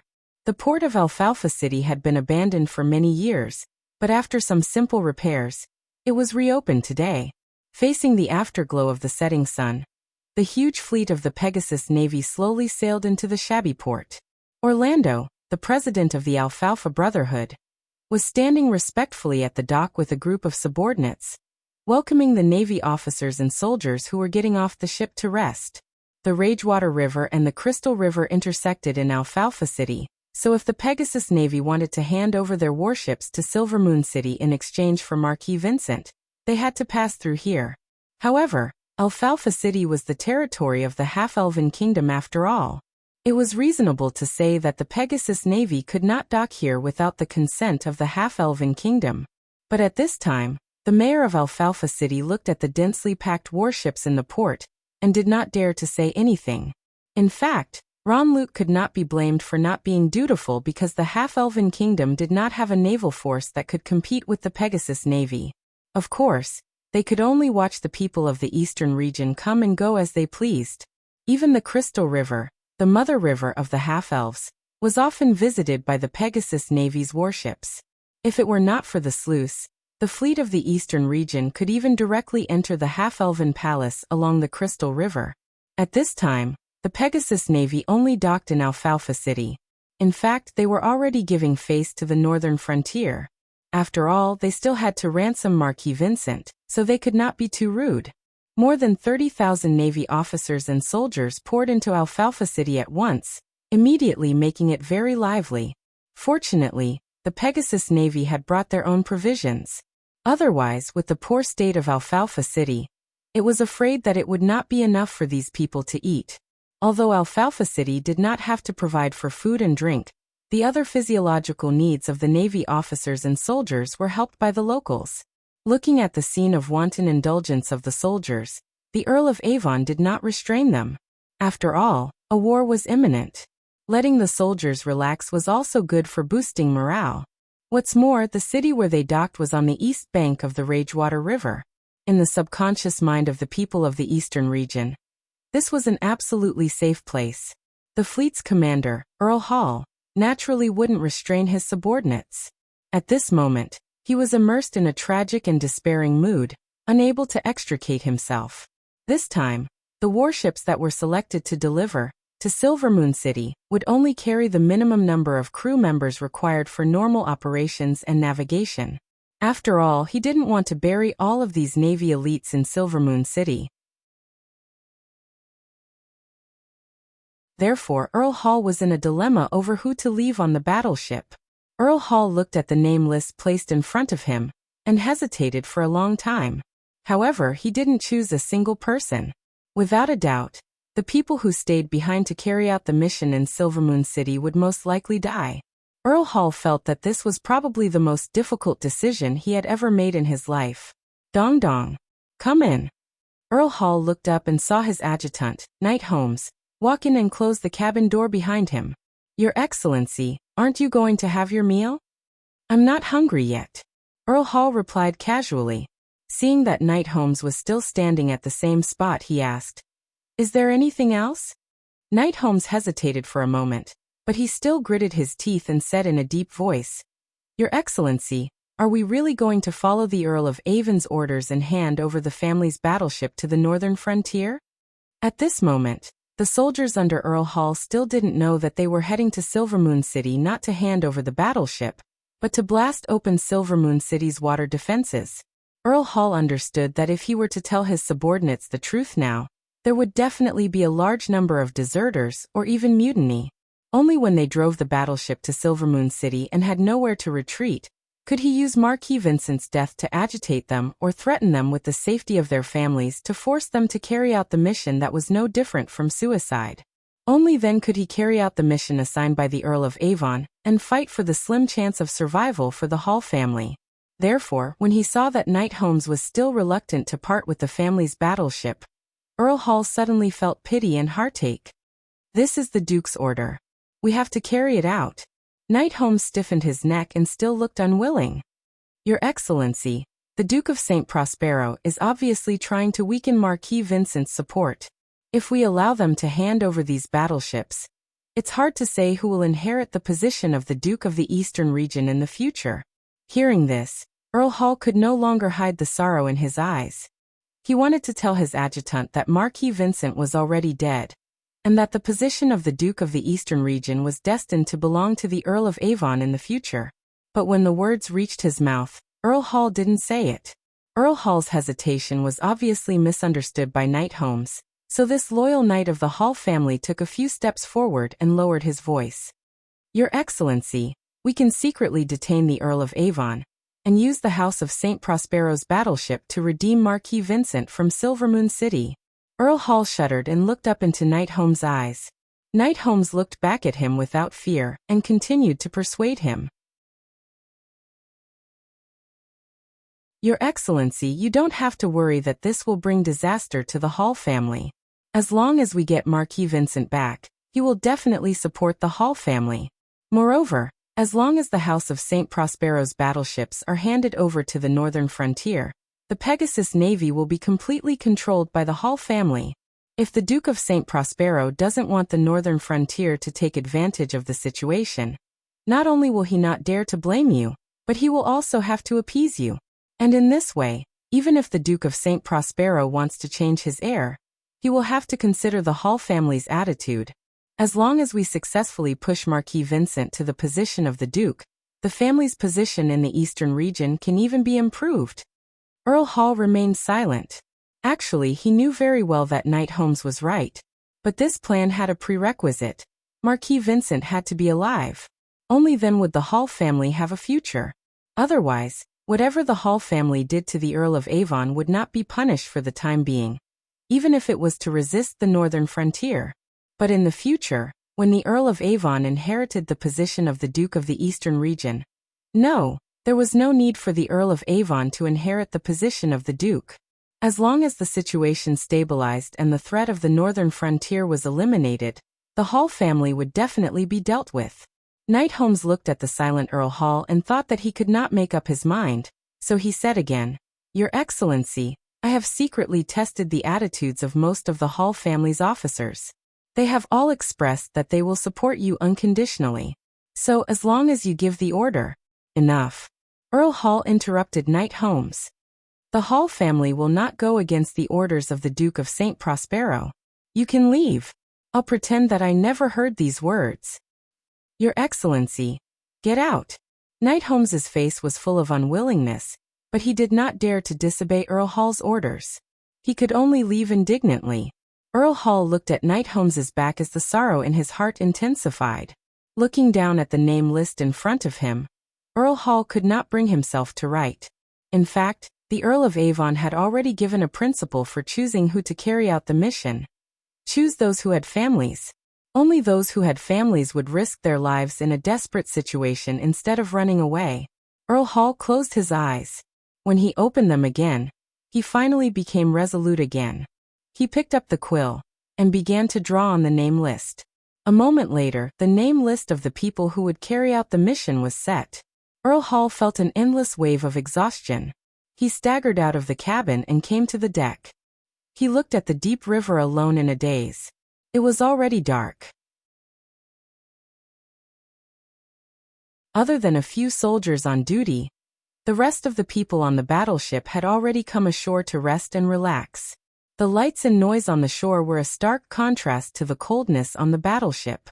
Earl Hall silently looked at his reflection in the water. No one knew what he was thinking. As time passed, as if it was an illusion, Earl Hall felt that the face reflected in the water resembled Marquis Vincent's. But then, the reflection in the water emerged from the water and grinned at Earl Hall. "Earl Hall, are you looking at the scenery?" "You're tuning in to the Li Mei's Wuxia Whispers YouTube channel. We're so grateful for your support, and don't forget to subscribe to join us on this incredible journey through captivating stories. Your generosity through donations truly makes a world of difference, as it's the primary source of revenue that allows me to expand and enhance this channel for you. Thank you from the bottom of my heart for being a part of this adventure."